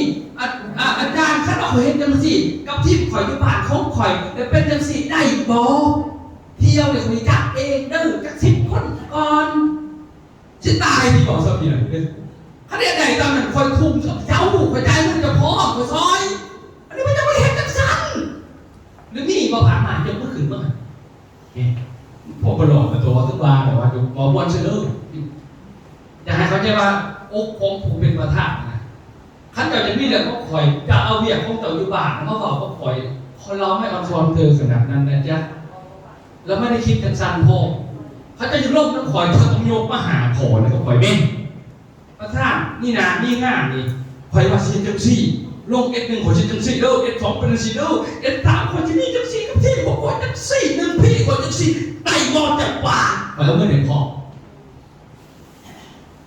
จะเด้อถ้าจะลงก็คอยเด้อถ้าจะให้คอยซ่อนเจ้าเด้อผมบอกตรงๆไหนอย่าเสียเรื่องของเจ้าอยู่บ้านมากคอยอ้อนซ่อนแต่คอยเบาๆพอเจ้าบริบอกก็คอยอยู่ห้องประชุมนี้จะบอกว่าคอยยืนลุ่มไม่รู้โมเมนต์เมื่อยืนลุ่มเขาก็ล่มจากพี่เป็นน้องเด็กเขาก็เลยจะที่แก้ไขคนซ่อนเป็นเรื่องคอยขั้นไปบอกคอยนี่คอยยอมกับแต่ไหนเพราะคอยจะเป็นแบบนี้เฉพาะในห้องเท่านั้นขั้นลงไปนี่คอยก็เลยเป็นสีเด้อแต่เข้าใจดูเพื่อนแห้งเลยเอาไหมไปยังคนขึ้นยังก็ล่มอยู่เพื่อนเจ้าแห้งไปนิดพวกความเป็นเฉพาะภาวะของยังคือเสือฉะนั้นถ้าเจ้าอยากให้ขอซ่อนให้ทุนเจ้าซอยเหลือเจ้าต้องว่างแพ้ก็คอยหาของนะเพราะนั้นบอกเขาอย่างนี้เลยบอกเขานั่นแหละคำนั้นนะคอยส่งเสริมเจ้าข้างนอกอย่างนั้นไปบอกได้ไหมครับผมคอยไม่ได้ขึ้นจากคอยบอกซ่อนมันเรื่องของบทเจ้าเรื่องของของพวกบทเจ้าจิตตายเรื่องของบทเจ้าขั้นคอยไปซอยเดี๋ยวคอยจะเผาซอยขั้นคอยตายจะไม่มากก็บอกว่าเขาเรียกเขาข้ามหาไปเจ้าเนี่ยเขาใจบอกเขาไม่เนี่ยหันหน้าก็เลยว่าไปตามนั้นคอยสิส่งเสริมอันนี้มีปัญหาเดี๋ยวไปเห็นดีสกายคอยจะแสงเนี่ยซอยจะแตกไปสู้ไปคุยแพ้ไปคุยจังอันเลยนั่งดูป่าเรื่องที่ชิบอกที่ก็บอกที่ก็บอกเขาไม่เคยรู้จักเลยโอเคนอกแค่นอกโอเคแสดงว่าเข้าใจเนี่ยเอามาบอกเรื่องตัวนี้บุคคลที่เป็นกรรมการบริหารมีสิทธิ์ขึ้นมาดีมาเลยผู้งานเนี่ยเที่ยวต่างประเทศเบิร์ดนอร์เวียดนามไปแล้วต่อไปเขาจะไปมาเลเซียอินโดสิงคโปร์ต่อไปก็ยับขึ้นเป็นจีนเป็นยับขึ้นตามนี้เด้อขาเนี่ยเจ็บขึ้นเลยบ่มีตัดถิ่นแต่ EP บอกวิธีเอา EP ถ้าเขาเป็นกรรมการบริหารที่แตกต่างแล้วถ้าเขามาซื้อของบริษัทซื้อเอง EP เป็นของเขาเข้าใจป่ะแต่จะต้องถามเอาไหนเดี๋ยวจะสมัยเขาบอกรอบ2รอบ3ก็เดินเข้าไปนะโยมมันผิดกันได้หมดเลยทำไมซื้อเองคือที่เป็นของเขาเบิกเองเพราะมันเกิดความซื้อนี่ยังเกิดเต็มนี่แต่ขั้นลงเวียกก็ต้องขึ้นแพทย์ EP แล้วเวลาเข้าใจข้าเจ้าแล้วข้าเจ้าคือแพทย์กับทุกคนใดผมวิชาการไปกันไหนครับวิชาการแต่จบผมมีสิทธิ์ไปเรียนต่อที่ของเขาเข้าใจเด้อแต่ขั้นมาไปลงพื้นที่มากกับแพทย์บ่มีบ่ยังอีพี่ผมมีสิทธิ์เป็นของไผ่บริษัทคนใจให้แต่คนเข้าใจป่ะโอเคเนาะเข้าใจเรื่อยๆผมเข้าใจคอยให้ตามอีกเลยผมจะตามจะขึ้นเรื่อยๆอย่าว่านางมาพิจกันก่อนจะซื้อบ่ได้ผมพอใจแล้วก็ได้เอาไว้ยังก็จะใกล้ความมาสื่อคุยเป็นประเด็นคุยนี่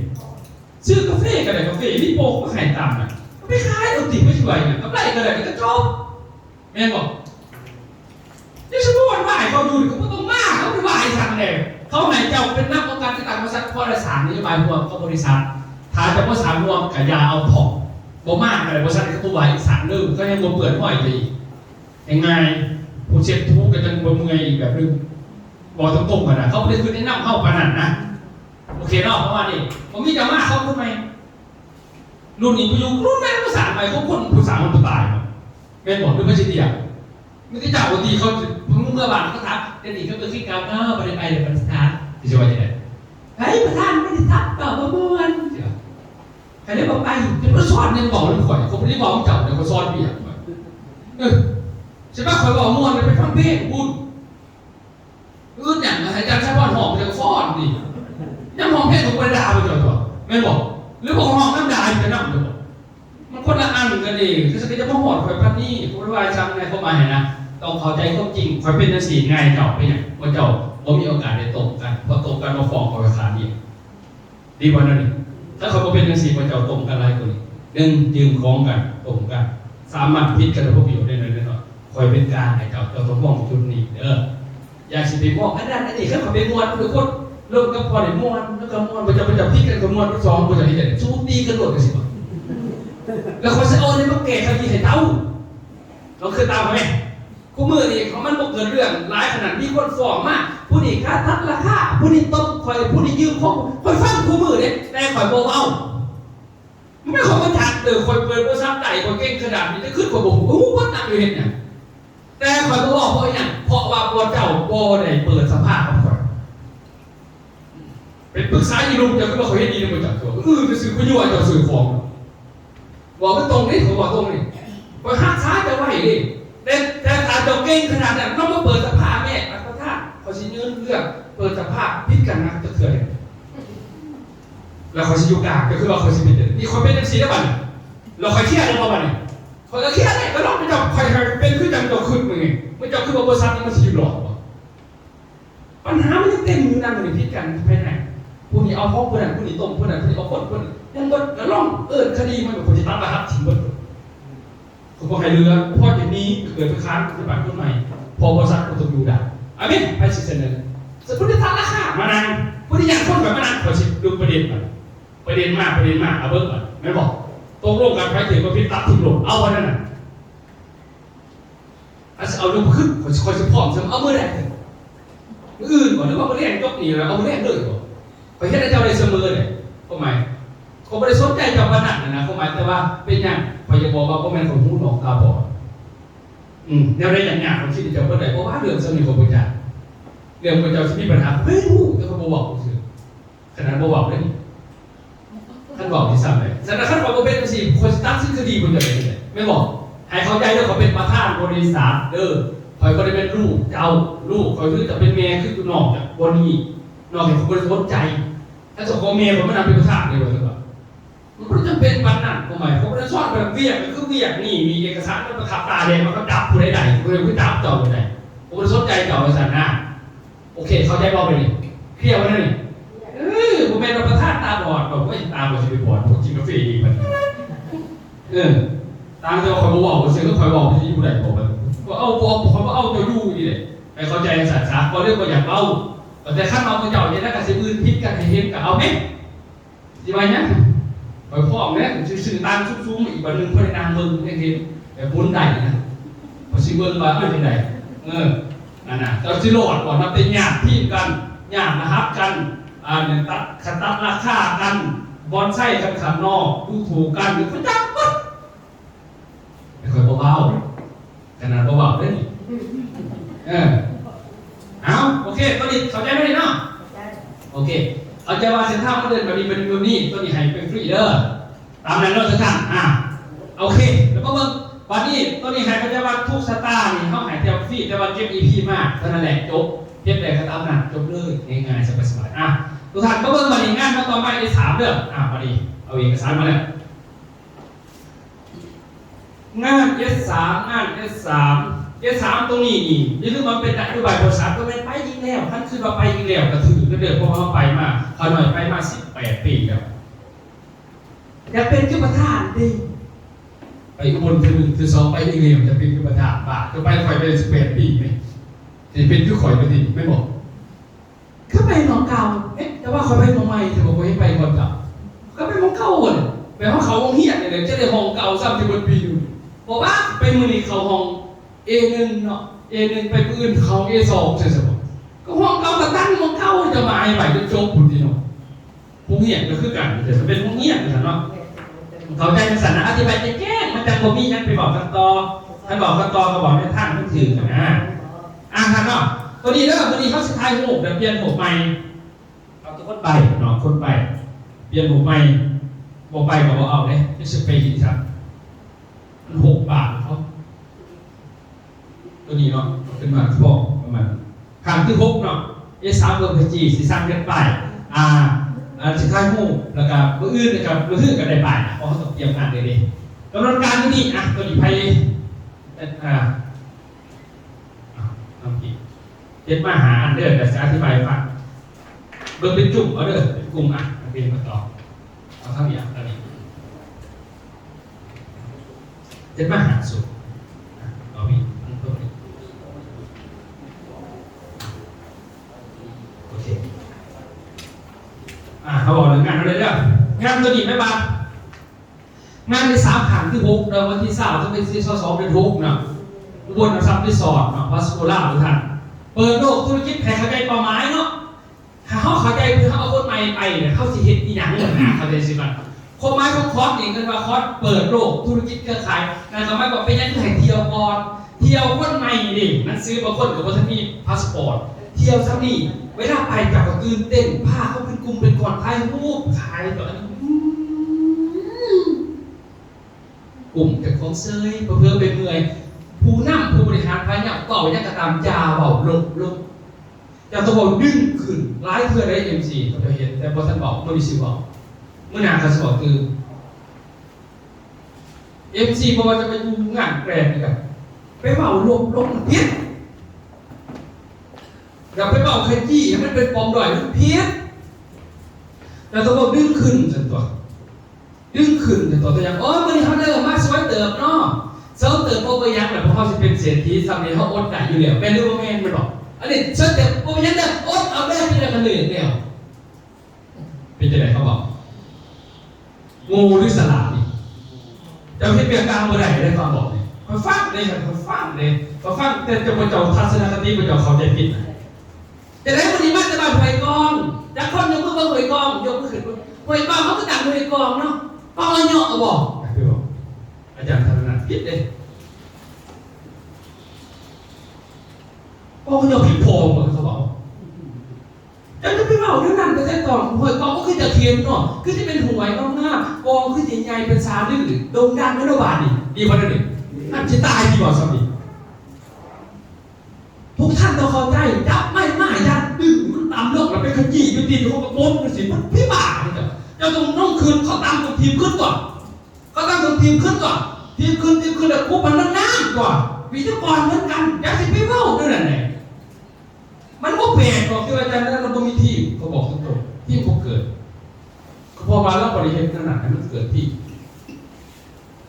เขาจะบอกประเทศที่เราควรจะเกิดกับมีก็จะเกิดใหญ่เลยแต่มันก็เกิดเพราะว่านั่นแหละคือว่าดึงเขาลงต่ำมันบ่ได้จะต้องให้เขาขึ้นสูงไหมจะต้องย่องเขาขึ้นสูงไหมเพราะทุกคนนี่เขาจะขึ้นสูงขนาดเขาจะไม่ยืนเจ้าใช่หรือไม่สองไปเลยจะไปไทยใครเข้าใจจะไปดึงลงต่ำเป็นบทขยี้คือตีบอกมากคำพูดนั้นเป็นบทขยี้เขามันบทได้เรารู้เราเห็นแต่เรายังไม่เบาตอนนี้เขาจะหาวิธีก็คือซับเปลี่ยนวิทยากรแต่ซับเปลี่ยนอาจารย์ต่อไปเพราะว่าคับสิเบิ่งเราคันเราโมมา S3เกิดป่ะมันก็เกิดขึ้นเก่าให้เขาใจสิให้เขาใจสิเดี๋ยวพ่อเขาเจ้าฝึกจะเขามาถูกด้านเพื่อโมเพิ่งภาพผู้อื่นเขาบอกหรอกคืออย่างวงดนตรีของคนแบบเขาฝึกเป็นวัตถุกอย่างแต่เวลาเอาคนมาให้ดินมาหมอบไปเขาบอกเขาออกแต่เมื่อเขามีคำอ่านเขากับเขาเองนี่คือวิธีเขาเห็นบริษัทเหมือนกันคอยเก่งมันทุกอย่างมันไม่จับเขาไม่ดินเองไม่รู้แม่พระฉันจะทีมชีวิตกับหมดเจ้าอุ้ยบอกเป็นไงสิซักเขาจะบอกว่าทั้งหมดบางหมดเจ้าปั่นที่คือเวรคือขอยอย่าจะไปตายแล้วคนอื่นนะถึงเกินชาติเดียวนะดีวันนั้นนี่เบิ้งวิธีเห็นแต่เอาต่อถัด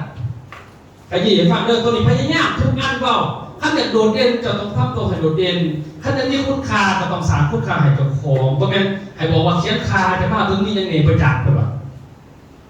หัวตะกี้กันมากับพี่ก็ไม่อยากดูตัวแต่เด็กเรามาสมุนไพรคอร์สเลยมีอยากเขียนตัวมียิ่งนี่มันเป็นตัวพวกที่บอกนี่เอ้ยมาเห็นคาไปเขาอยากเป็นคนไม่ได้หรอกแล้วนี่เขียนเพิ่งก็ไม่มีคามันคือตัวเอง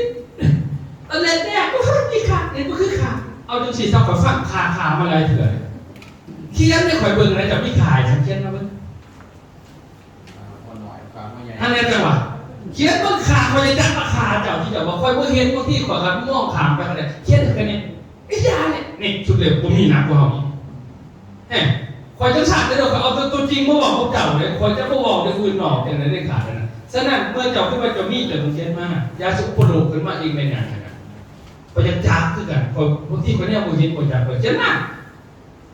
คอยจับกันหรอเนี่ยแต่ของที่ผมหูคนอื่นสิคนชอบอยู่ที่มาเลยว่าเหมือนกันนะครับเดิมลักษณะนั่นแต่สปิบ่าบอกเขาเตะเอาพุ่งกินเป็นตัวตัดเนาะ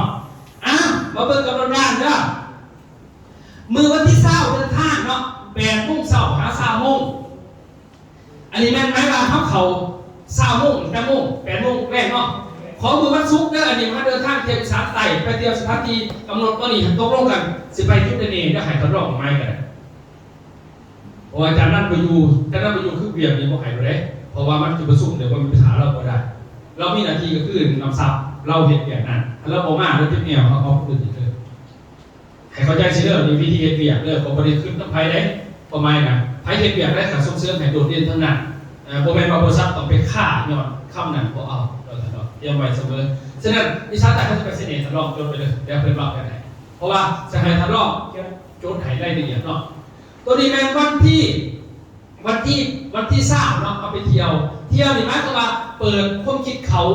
เคยไปเขาต้องผ้าเขามวนกันสั่นมองอีเด้อเลยนะเขาชอบอะไรน้ำกันเนี่ยหวานอันนี้ไปหอมยาจะเข้าไปเนาะมันจะไม่เลือกก็เป็นอะไรปวดขาไปยังไงจะตายเลยกูต้องไปดีกว่าพี่ลุงอยากเขาหายเจ้าเอาที่จะไปปั้นเจ้าต้องเป็นคนใหม่เสมอคือเวียดนามเขาจะไปซีเถื่อนไหนให้เข้าใจว่าให้ตื่นเต้นมันบ่มีเด้แต่ว่าก็ต้องพาเขาตื่นเต้นแต่ไปซีเถื่อนเราก็เคยพ่อกระสอบไม่ได้สักดอกแต่ตื่นเต้นกีรีน้ำกันนั่นแหละอันนั้นก็เป็นแบบนึงเข้ามาเนี่ยที่เรียกว่าบ่มีมองได้ทำไมบ่ไปวันนี้ประเทศที่พาไปก็เร็วไม่ใช่สิครับความคิดอะไรที่ตอบถามกับอะไรที่มีปัญหาเขาจะแก้ให้ก็ไม่ได้เขาจะยกนะจ๊ะมีความสุขอะไรเกิดมาการน้ำใครที่ไปบอกว่ามันจะไปแล้วเดินบางนานโอ้ยเมย์ได้ปวดขาแล้วนะหอดนะครับหอดเดี๋ยวหอดจะบอกเขาว่าบอกไปสบายก็จะเมย์ได้จับเลยแต่สบายคอยไม่ได้นะยังไปดึงเขาลงอยู่มันไม่เต็มเลยนะ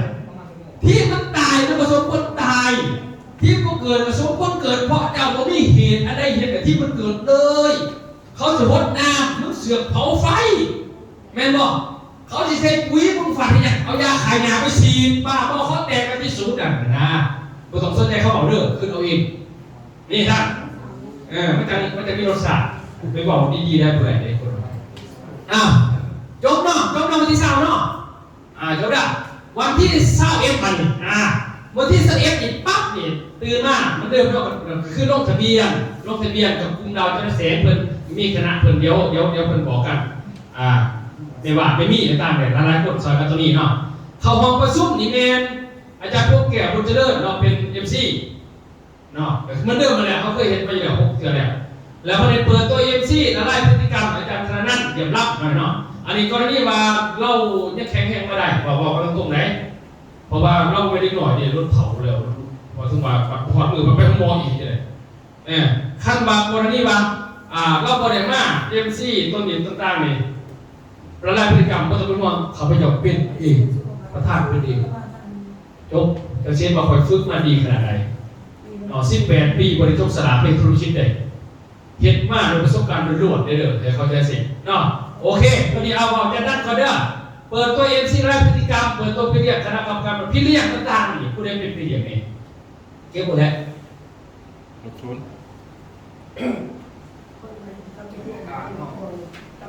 เอาอยู่นี่แล้วนี่เอาอยู่นี่แล้วคนอื่นมากก็บอกเอาเรื่องมายัง อาจารย์ท่านทัก จดหลบ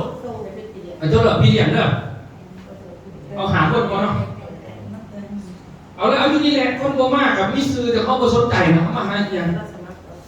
คนเราเขามีหัวชนความก็ต้องมากนะเขาบ่มากแสดงความมีส่วนของเอาอาจารย์ไซพอดโอเคป่ะโอเคอาจารย์ไซพอดอาจารย์คัดข้ามเนาะโอเคอันนั้นไอ้แก้วเราไปเลยเนาะเอาไอ้แก้วเนี่ยผู้ใดยิงมันใช่เราไปดูที่ไปกับเล่าน้ำนี่คนน้องไพ่เกี่ยวซีซุป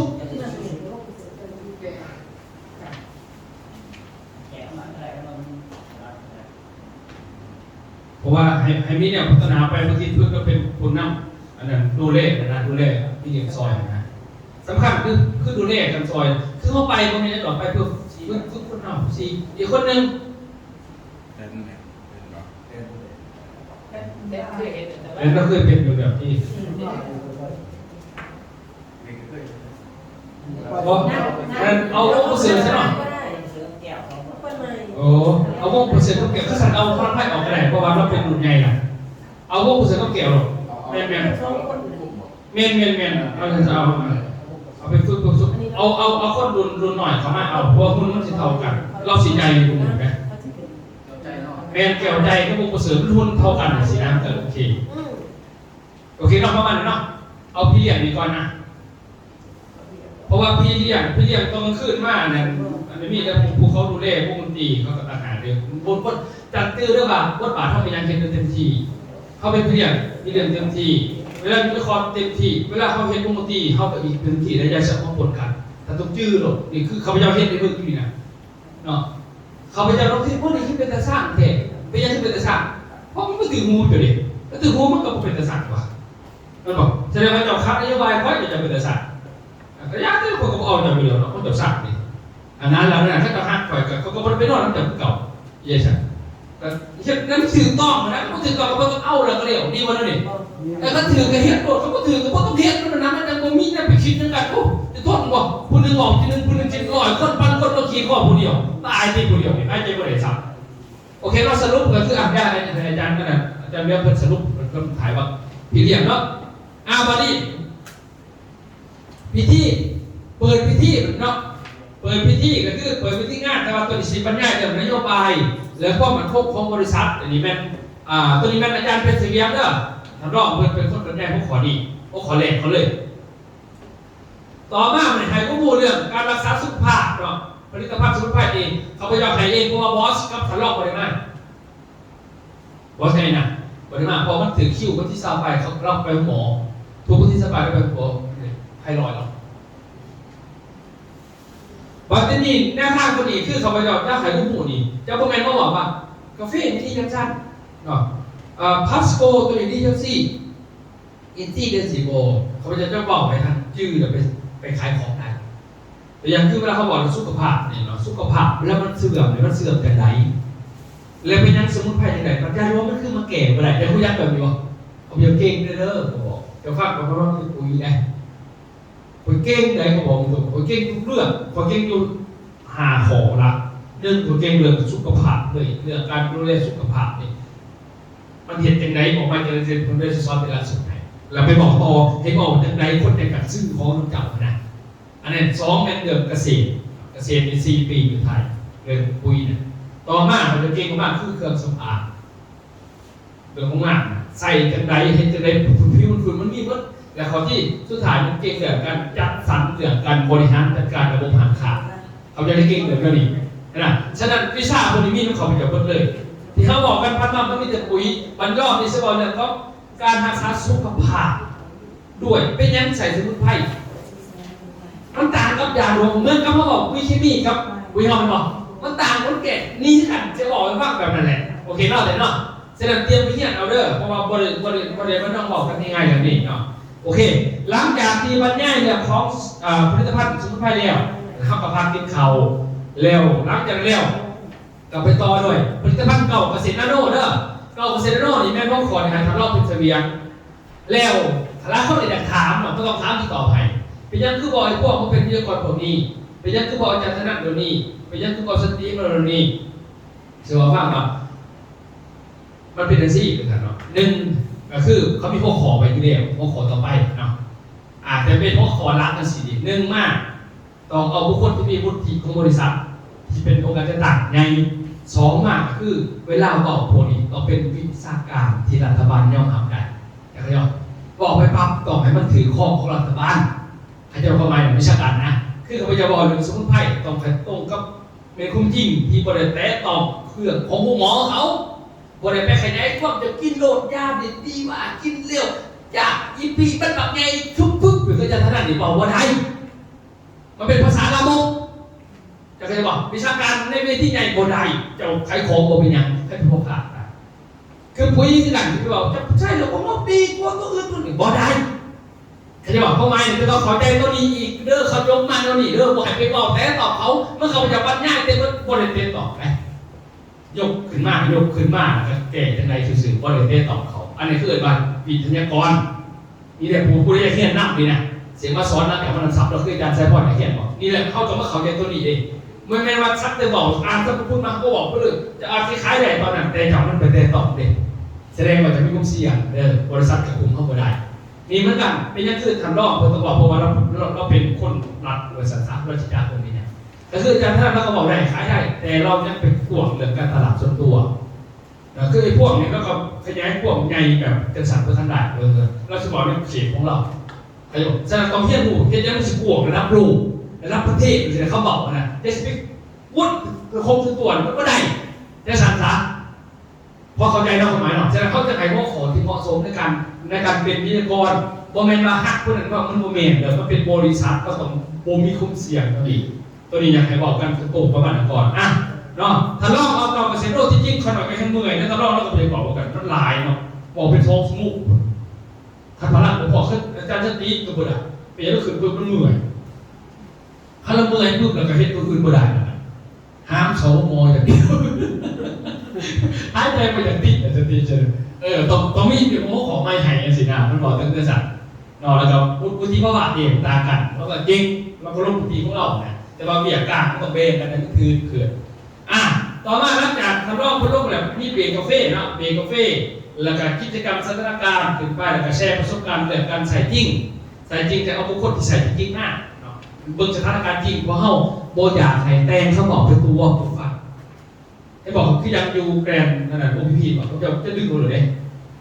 จะดึงคนหรือใครบอกก็จะเป็นหรือคือเขาจะเป็นห่วงที่สุดก็คือเขาจะได้วงการหลายเลยสักเพราะเห็นแต่คนตายเขาบอกเป็นตัวผู้อื่นใช่ไหมเขาไม่ให้เกิดขึ้นนะพระสุราเพราะซื่อก็ต้องซื่อมันคนโบวายยังเพราะแต่เจ้าจะตัวเขาจะบอกนี่คือจริงในขอเจ้ามีก็เลยว่าเบิ่งสถานการณ์จริงกับผู้ใดเหมาะสมกันดึงถึงมันง่ายนี่กันเด้อ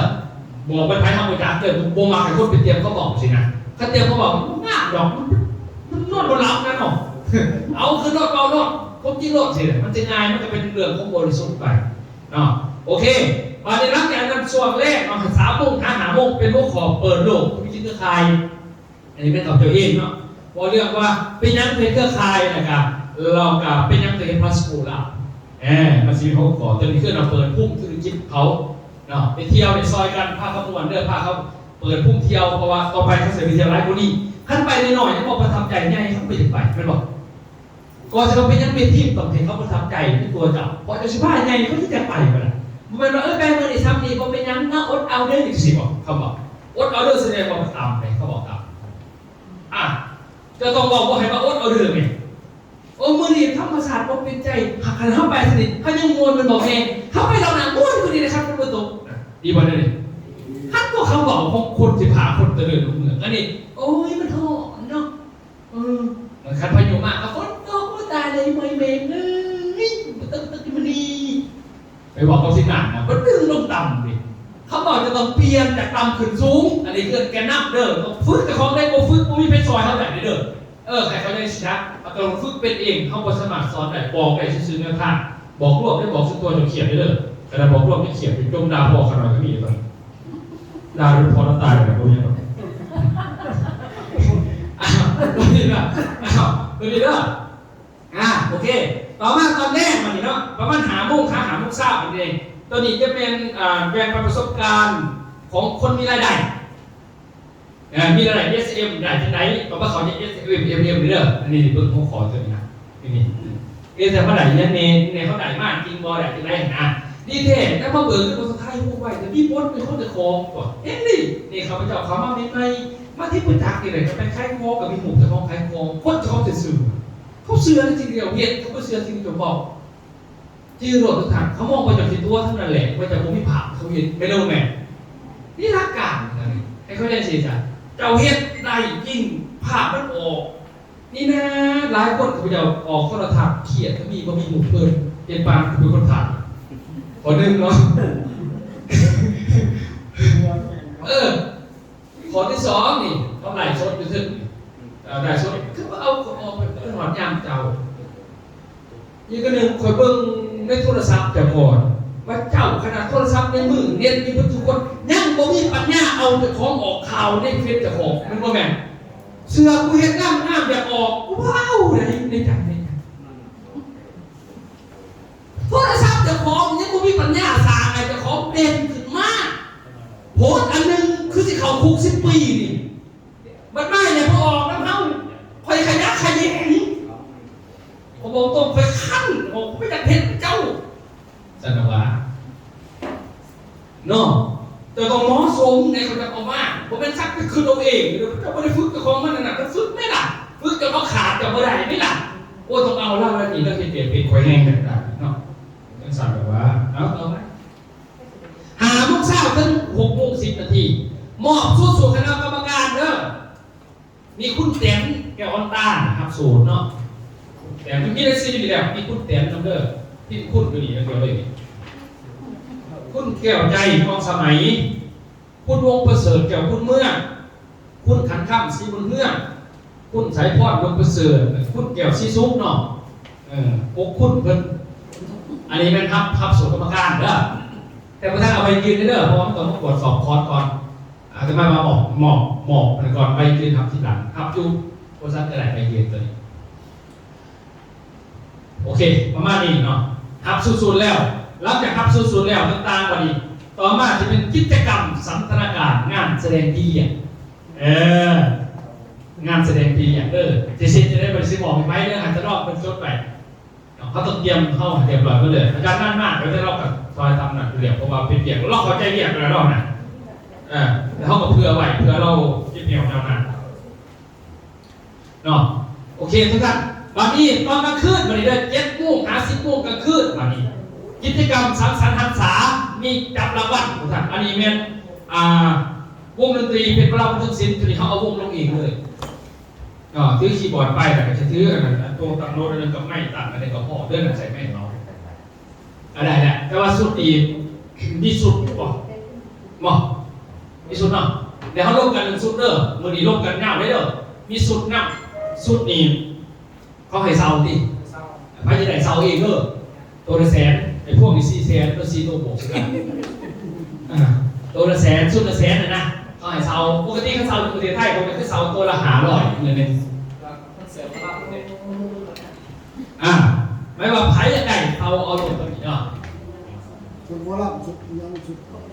โบราณก็ชุดคอนเสิร์ตเลยตัวชุดคอนเสิร์ตเองไม่มีเหลือมีหนักเองชุดเป็นเพราะว่าตัวนั้นต้นรอบหนาจะเกาหนึ่งนะอันนี้ตัวนี้เด้อตัวนี้มันจะเปิดโต๊ะเว็บรับเรื่องศิลป์นะครับเรื่องคีย์บอร์ดดีปกติเนาะแล้วก็เอาชุดนำห้องได้ดิแล้วก็ที่ท้ายทำในการต่างๆบอกเนาะ ส่วนลิสต์รายการของที่เขาเรียกว่ามีอย่างไงเนาะของวงดนตรีมีแบบคณะวงดนตรี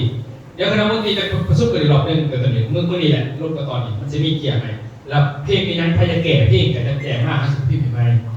แต่สำคัญเขาจะสนใจกับเพลงเลยเขาจะสนใจเรื่องการวาอยู่ในสอบของมันเขาจะไม่สนใจว่าจะสมองเพลงอย่างของใดเขาไม่ได้สนใจแน่นอนเขาจะไม่นะแต่สมองเพลงนี้เกิดคุกเจ้าแต่วันจันทร์ว้าก็มาอยู่ที่ไปรถไฟใครจะเข้ามาน่ะเพราะว่าข่อยผ้าขบวนข่อยประเดี๋ยวให้เจ้าโซ่คนเสือแต่ติ๊กดิ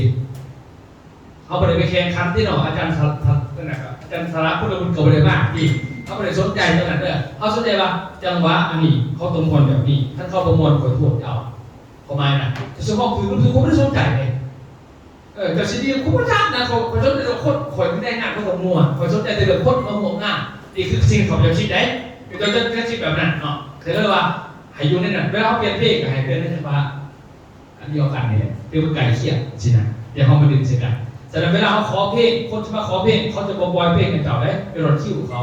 มันนั่งเครียดแล้วขอเพลงก็มาให้บริษัทคาราโอเกะเด้อมันงานเจ้ามันงานบริษัทผ้าเขามีแฟนไปแล้วคันว่าคนใหม่มามันนั่งเนี่ยจะใครได้ตามใจจะคล้องบอกมันไปเปิดพวกเองเพียงเพื่อนคนประมาณนี้อยู่ในเขาล็อกไปเร็วแล้วจากว่าเขานี่เขาบอกที่เราส่งเลยเขามีเพลงในจากว่าเรานะโอเคเราประมาณนั้นเนาะอย่าบ้านะจูงแคสขันมากเลยเขียนนะผมว่าเนี่ยบริษัทปั๊บใช้จับไม่รู้คือคอยมาได้สมัครใครคอยปั๊บใช้จับโป้ได้จับคนเดียวก็สมัครลมหลังแล้วพวกคนสมุนไพรนะโอเคเนาะเทียบกันประมาณนั้นกลางคืนมันจะมีจำนวนอยู่3 ส่วนเนาะก็เหมือนเดิมแต่ไม่มีกำหนดการเหมือนเดิมเนาะ3 ส่วนเดี๋ยวจะร่วมกันแบบคณะดนตรีนักข้อก็ถามมี่ก็ได้จะดื่มเป็นรักและบริษัทแจกมากได้เดิม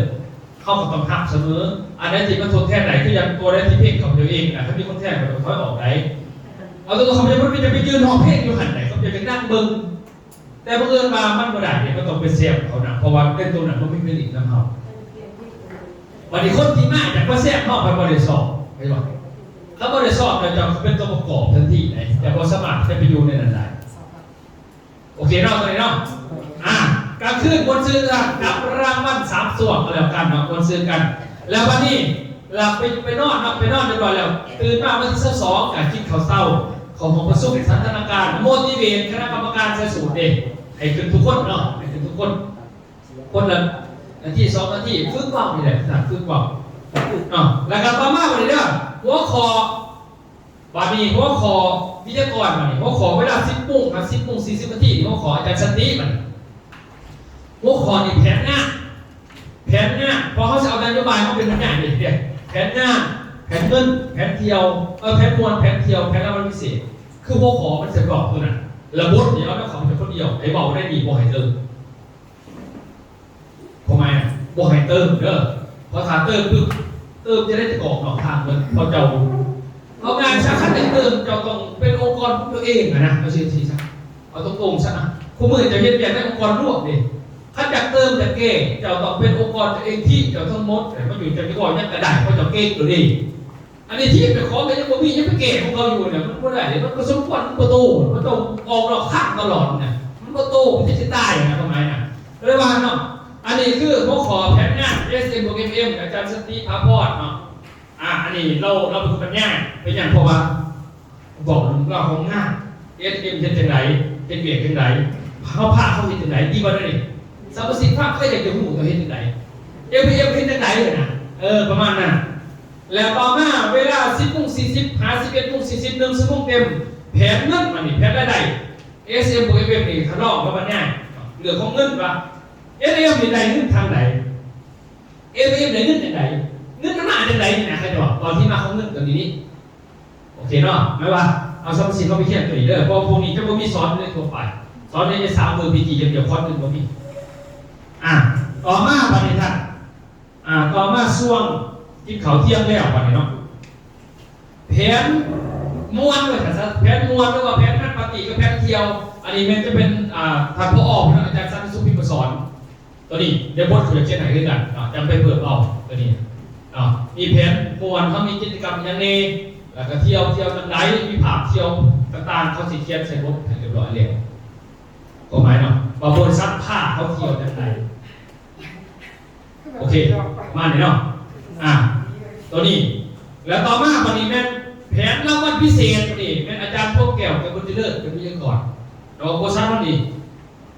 แพ้เรามีรางวัลพิเศษมีอย่างไรกิจกรรมทุกวันเขามีรางวัลแบบไหนทุกท่านเชื่อรางวัลไหนอย่างไรนี่สิบอกประมาณนี้เราที่พี่เขาขอให้แล้วประเด็นสุดท้ายเวลา2 โมงถ้า2 โมง 15 นาทีกับมีชันธนาการหลังจากนั้นประมาณ2 โมง 15 นาทีหา3 โมงครึ่งแม่จะบอกถึงโครงการสหกรณ์เครือข่ายมันเข้าไปเอาอีกเขาขอว่าโครงการเราเปิดโครงการสหกรณ์เครือข่ายเขาสิที่ใดเพื่อประโยชน์สหกรณ์ที่ไหนเขากำลังเปิดกันเนี่ยจะเดินที่ไหนอันนี้คือตัวนี้แต่เขาเข้าใจถึงบอกนะและสุดท้ายกิจกรรมจบตัวนี้โอเคไม่ไปถามป่ะเรียกไปเป็นตัวนี้กั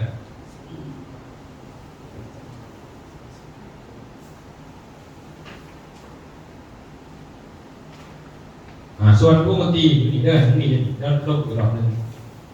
สิมีวงดนตรีไปอยากเปลี่ยนเพลงตัวใดก็ว่าเข้าไปเวลาเปลี่ยนเพลงเดี๋ยวปรึกษาเรื่องคีย์บอร์ดเด้อ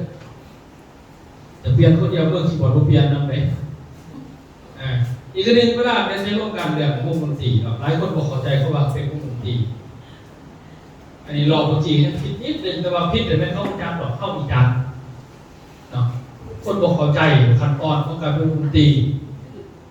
เวลาเขาไปปุ๊บในวงดนตรีก่อนเขาเซ็ตงานเขาสิถวายคู่ก่อนแบบมั่วนี่แหละเขาสิขึ้นว่าคู่ปฏิโคโซเป็นฝาดยองก็ถวายคู่มันพี่กินหัวอยู่เลยโอ้ไม่ยังไปว่านั่นเขาถวายคู่พี่กินหัวอยู่เลยว่ามันไม่ขอเพราะมันตัวนี้ต้องว่าเข้าใจถ้าบอกเข้าใจแต่เราสมควรที่มันเป็นตรงนั้นนะโอ้ไม่นะเขาไปซ้อนกับอะไรเราเขาคนเพี้ยนไม่ได้เลยครับมันก็ต้องว่าเขาเร็วเองมันเป็นยังต้องว่าเข้าใจว่าเวลาเขาเห็นอย่างส่วนเขาเห็นยังต้องเข้าใจจิตวิญญาณโคตรสิ่งนั้นมีนั่นนะมันไม่เห็นไม่ได้สักแต่เห็นเลยผมว่าเขาที่มีหลอกเขาเขียนมาตรงนั้นเขามีหลอกไปหมดว่าหลอกตัวนี้เป็นยังแล้วเวลาผิวออกมันออกสักขาเขาสีคุ้มเลยซ้ำไหนเขามีไหวเมื่อไหร่แต่ยอมโอ้โหไปว่ะแต่บางผู้เขาเห็นเขาจัดเนี่ยมันได้บางงานไหนมันเลยดีไปว่าพอเขาจัดตัวนี้มันเป็นอย่างนั้นเนาะแล้วจะร่วมกันของท่านแล้วเป็นยังเพลงจังหวะหรือซ้ำนี่คอยกระนั่งมวนเพื่อเองบันไดมันมีจังหวะของมันดิ่งเป็นยังโง่มันซ้ำไหนมันมีของมันเนาะแบบวิทยากรเขาหาย40 นาทีจากคนพยายามเสิร์ฟลงของมันน่ะถ้าเกินน่ะมันก็ไปเรียนมูต่อพอท่านดานมันจับได้ไหมว่าได้เด้อโอเคเนาะประมาณนี้วันนี้เบิ่งรายชื่อบัดนี้รายชื่อคนที่ไปอยู่บัดนี้คือกันชื่อที่เขาบอกป้ายแล้วเนาะบางคนกับพันโปบางคนกับพันพานเขียนไปก่อนนะวันนี้ก็อยากจัดว่ามีทีมไหนที่แบบโมไปนะนี่ที่ได้เพิ่มเราต้องมีตัวนั้นแล้วก็ผมมีซื้อนี่ต้องเพิ่มบริคณะกรรมการบริหารเขียนทุกเลยเพราะว่านำซับรีสอร์ทเขาถามมาเรียกว่าจำนวนกับคนเนาะคนจะต้องแก้ไม่ได้นี่ฟังซื้อก็เด้อฟังซื้อก่อนได้นี่เนาะแล้วก็ผู้ไทยนะแล้วก็ให้เขียนเติมเข้าไปหรือว่าให้ท่านเขียนซื้อที่เป็นของเบิ้งบ้างนอกไปซื้อได้แล้วไม่ไปนี่เนาะมาที่นี่1เนี่ยทานแก้วใจกองสมัยเป็นรองง่าม2เนี่ยทานหอมสมบัติเป็นรองง่าม3เนี่ยนั่งบัวไข่วีได้สอนเป็นรองง่าม4นั่งแตนแก้ววันตาเป็นเก่าไก่5ทานสอนแก้วซีซุปเป็นเก่าไก่6ทานปุนปอนแก้ววันตาผมไม่ไปบอกไปเนาะ7ทานวงประเสริฐแก้วคุณเมืองเป็นแสงสว่างวงอันนี้เสือกันที่บอกเสือที่เนาะเสือที่ใครจะบอกยันบอกเอาไว้หมอบพื้นซับเรื่องนี้เนาะเพราะว่าใช้มือที่2มือที่1กัน8ในทานโน้ไส้พุทธสุวรรณเป็นแสงสว่างวง9ทานสุวรรณสิริมงคลเป็นแสงสว่างวง10นี่ทานสุขสวัสดิ์หน่อยอุ่นเมืองเป็นแสงสว่างวง11นี่ทานคำแก้ววงศาเป็นแสงสว่างวง12ทานสาธิตแก้วคุณเมืองเป็นแสงสว่างวง13ทานเพชรสมัยแก้วคุณเมืองเป็นแสงสว่างวง14ทานนางแสงแก้วมนหลวงเป็นแสงสว่างวง15ทานนางสุภาพหน่อยอุ่นเมืองเป็นแสงสว่างวง16นางสมเพชรแก้วคุณเมืองเป็นแสงสว่างวง17นางสมพรคำบุญเฮืองเป็นแสงสว่างวงนี่เป็นแสงสว่างวงแล้วทุกคนเป็นยังก็คือเหตุไหนเขาบอกพอสตรีเป็นแกนนำสตรีคำพ้นเครือข่ายเก่าที่เคยออกรถใหญ่จากบริษัทขายมาเนี่ยเขาผู้จัดพิธีเปลี่ยนไอ้พวกที่มันเคยสำเร็จสารที่เขาไม่เกิดไม่สนใจมันได้บอกเกิดเขาเคยเห็นคือเขาจะสารทุกที่เขาจะเอาโคตรก่อนนะชิบุท่านเอาหนอนนี่นะเอาโคตรก่อนสตรีมาสตรีเอาโคตรก่อนจะสังเกตว่าเขาเห็นเป็นไงวันทั้งผัดโคตรมีอยู่แดกเขาตั้งแต่เสร็จพงจนเล็บตีมันจะเกิดจะโคตรมาสำหรับแต่คนดีดิบอกกันว่าเขาไม่ได้ปัดเขาดิไม่ได้บอกที่ซื้อไม่ได้ปัดจะไม่ได้ทุ่มชีวิตปัดจะไม่ได้สร้างจะไม่ได้มาต่อนะให้เขาเห็นนี่ นนี้คิดเอาเองเด้อเขากับบอกได้สำนักไหนเรื่องชื่อว่าประธานบัวาไปพอเนาะบัวบอกก็คือเอาสิแบบนั่งมุดในวัดอินทศรเป็นที่สารวัตร19ทางกรการไส้ยาบ้านนี่อันนี้ผมเป็นเพจแสนวงแล้วนี่เพจเมืองลาวเด้อเพจเมืองลาวคนเดียวแต่เป็นบริษัท19เนาะเศร้าเหมือนวาสนาโพธิราชเพจเจริญทรัพย์21ทางลำไผ่แสงประจันเพจไพลิน22ทางนั่งคอนแจคไส้วงเพจใจเกินร้อย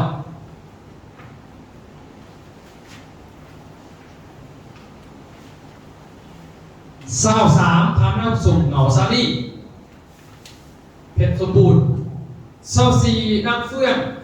สีจันทร์ทิพย์นี่เพชรเมืองลาวอันนี้เป็น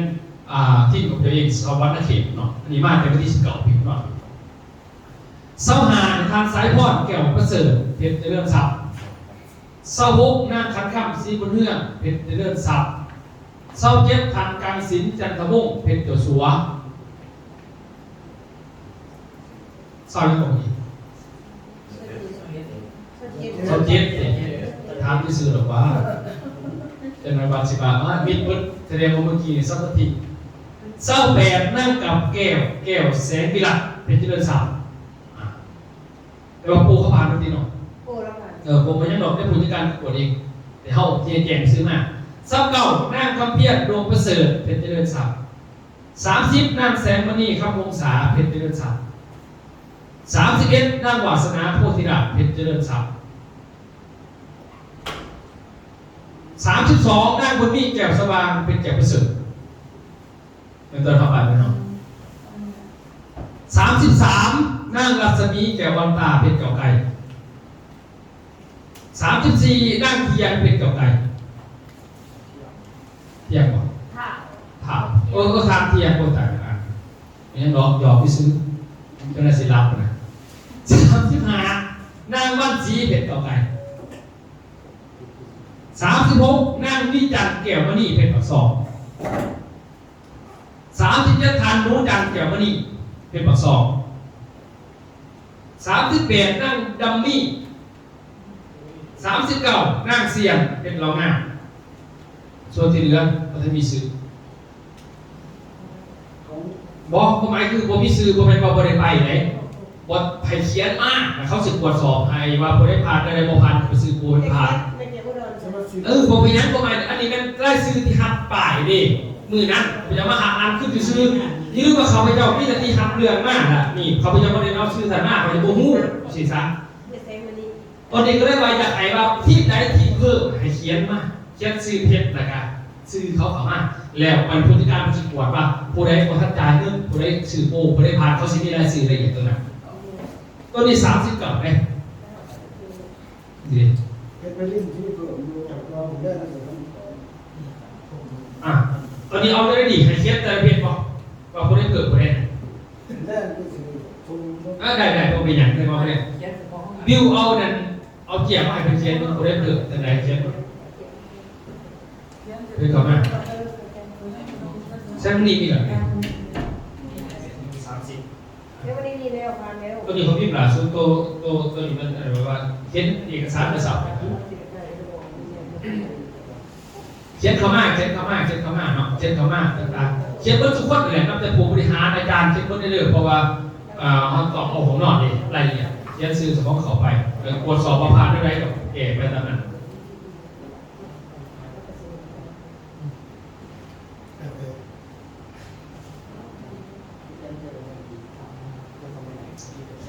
ได้มีในได้ซื้อสีมีแล้วเพราะว่าเลือจากไม่ได้ซื้อมาดีมีไปเปิด มีเพชรเพิ่มเขียนเข้ามาเขามีแบบตัวนี้แค่ใส่ มีแต่เด็กเด็ก มีซื้อแล้วก็มีโปรพานนี่แหละคนว่าซื้อเขาซื้อ เขาจิตใจเลย ใจ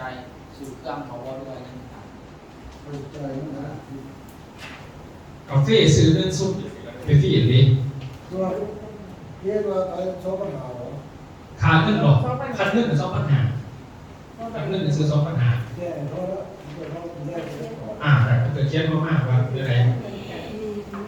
นี่ยังก่อนที่ว่าเอ้ยทอนจันว่ามีอย่างแต่ห้องฟังห้องบริหารเป็นโมเมนต์เบียร์ห้องตัวนั้นไม่หลุดนะ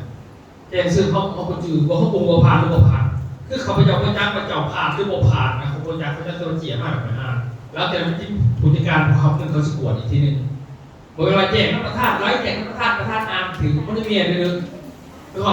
ผู้จัดการเขาเอาเงิน4 กว่าผู้เก่าเลยว่าก็เป็นรุ่นก็บ่ค่อยได้ว่าแต่ว่าเขามีหน้าที่อ่านจะฟังว่าคนอีกมีเด้อผ่านหรือบ่ผ่านแล้วเขากดอีกทีนึงนะวันนี้มันมีกับตอนจันแจกมากมันมีโปรเจกต์ระหว่างนะอันนี้เขากับผมเรียกว่าผ่านได้ไหมเขาบริจาค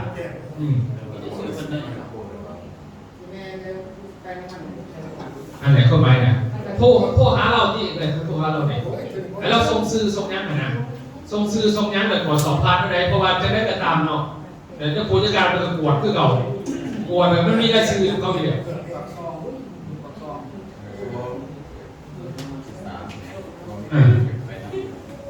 เดี๋ยวขอเช็คกันก่อนว่าเพชรเพชรแพ้เผือกก่อนนะ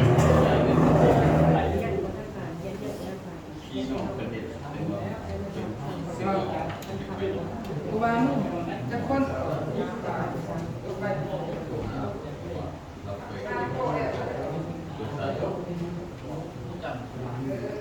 นู่นดังเป็นสอบขนาดเป็นสามีเนี่ย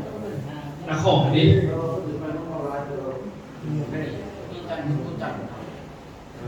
นี่จัดรอบนี้เฮาสิมีแต่ละกลุ่มอ่ะสิมีแข่งของเพลงแต่ละกลุ่มนะคือปกติเห็นพี่เลี้ยงกับของใดแต่ว่าพี่เลี้ยงเฮานี่เป็นเจ้าของก็จะวกสิบ่ให้ไปของเขาไปของให้วก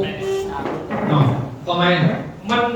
มันจะมีให้แข่งของเพลงจะเบิ่งแล้วว่าเพชรกับซอกอาจจะมีโอกาสชนะสูงแต่นี่บอกซื่อๆได้เพราะว่าเขามีเวทเขามีประสบการณ์เด็ก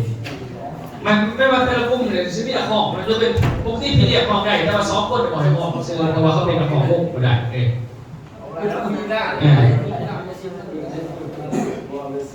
เขาจะมีแข่งของเพลงมันจะมีส่วนแข่งของเพลงแต่ละจุดมันห้องเสร็จแล้วเนอะมันจะมีห้องแล้วก็มีแดนเซอร์เองลูกกรุ๊ปเนี่ยลูกที่มันน่ะต้องเป็นนั่นเป็นแดนเซอร์นะมันสินะเบิ้งก่อนนี่อาจารย์ไปเก็บจะได้หายรอบนี้แหละมือคีย์บอร์ดเตรียมเด้อเพราะว่าเขาต้องไปแจกเพลงมาเด้อเพลงหายตรงมือคีย์บอร์ดนั่นแหละให้ตรงกันมือคีย์บอร์ดนะเพลงในกระยานในมือคีย์บอร์ดมันเท่ที่มาไหนลูก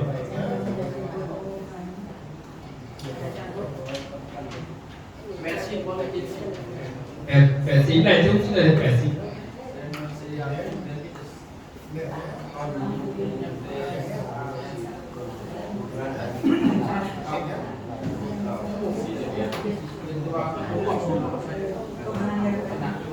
เมนยศคณะเขาเล่นอะไรรอบยศคณะเขาเลยหาคณะยศเขาเลยหรอเราเสด็จหุ่นดาเดชมาโปรเน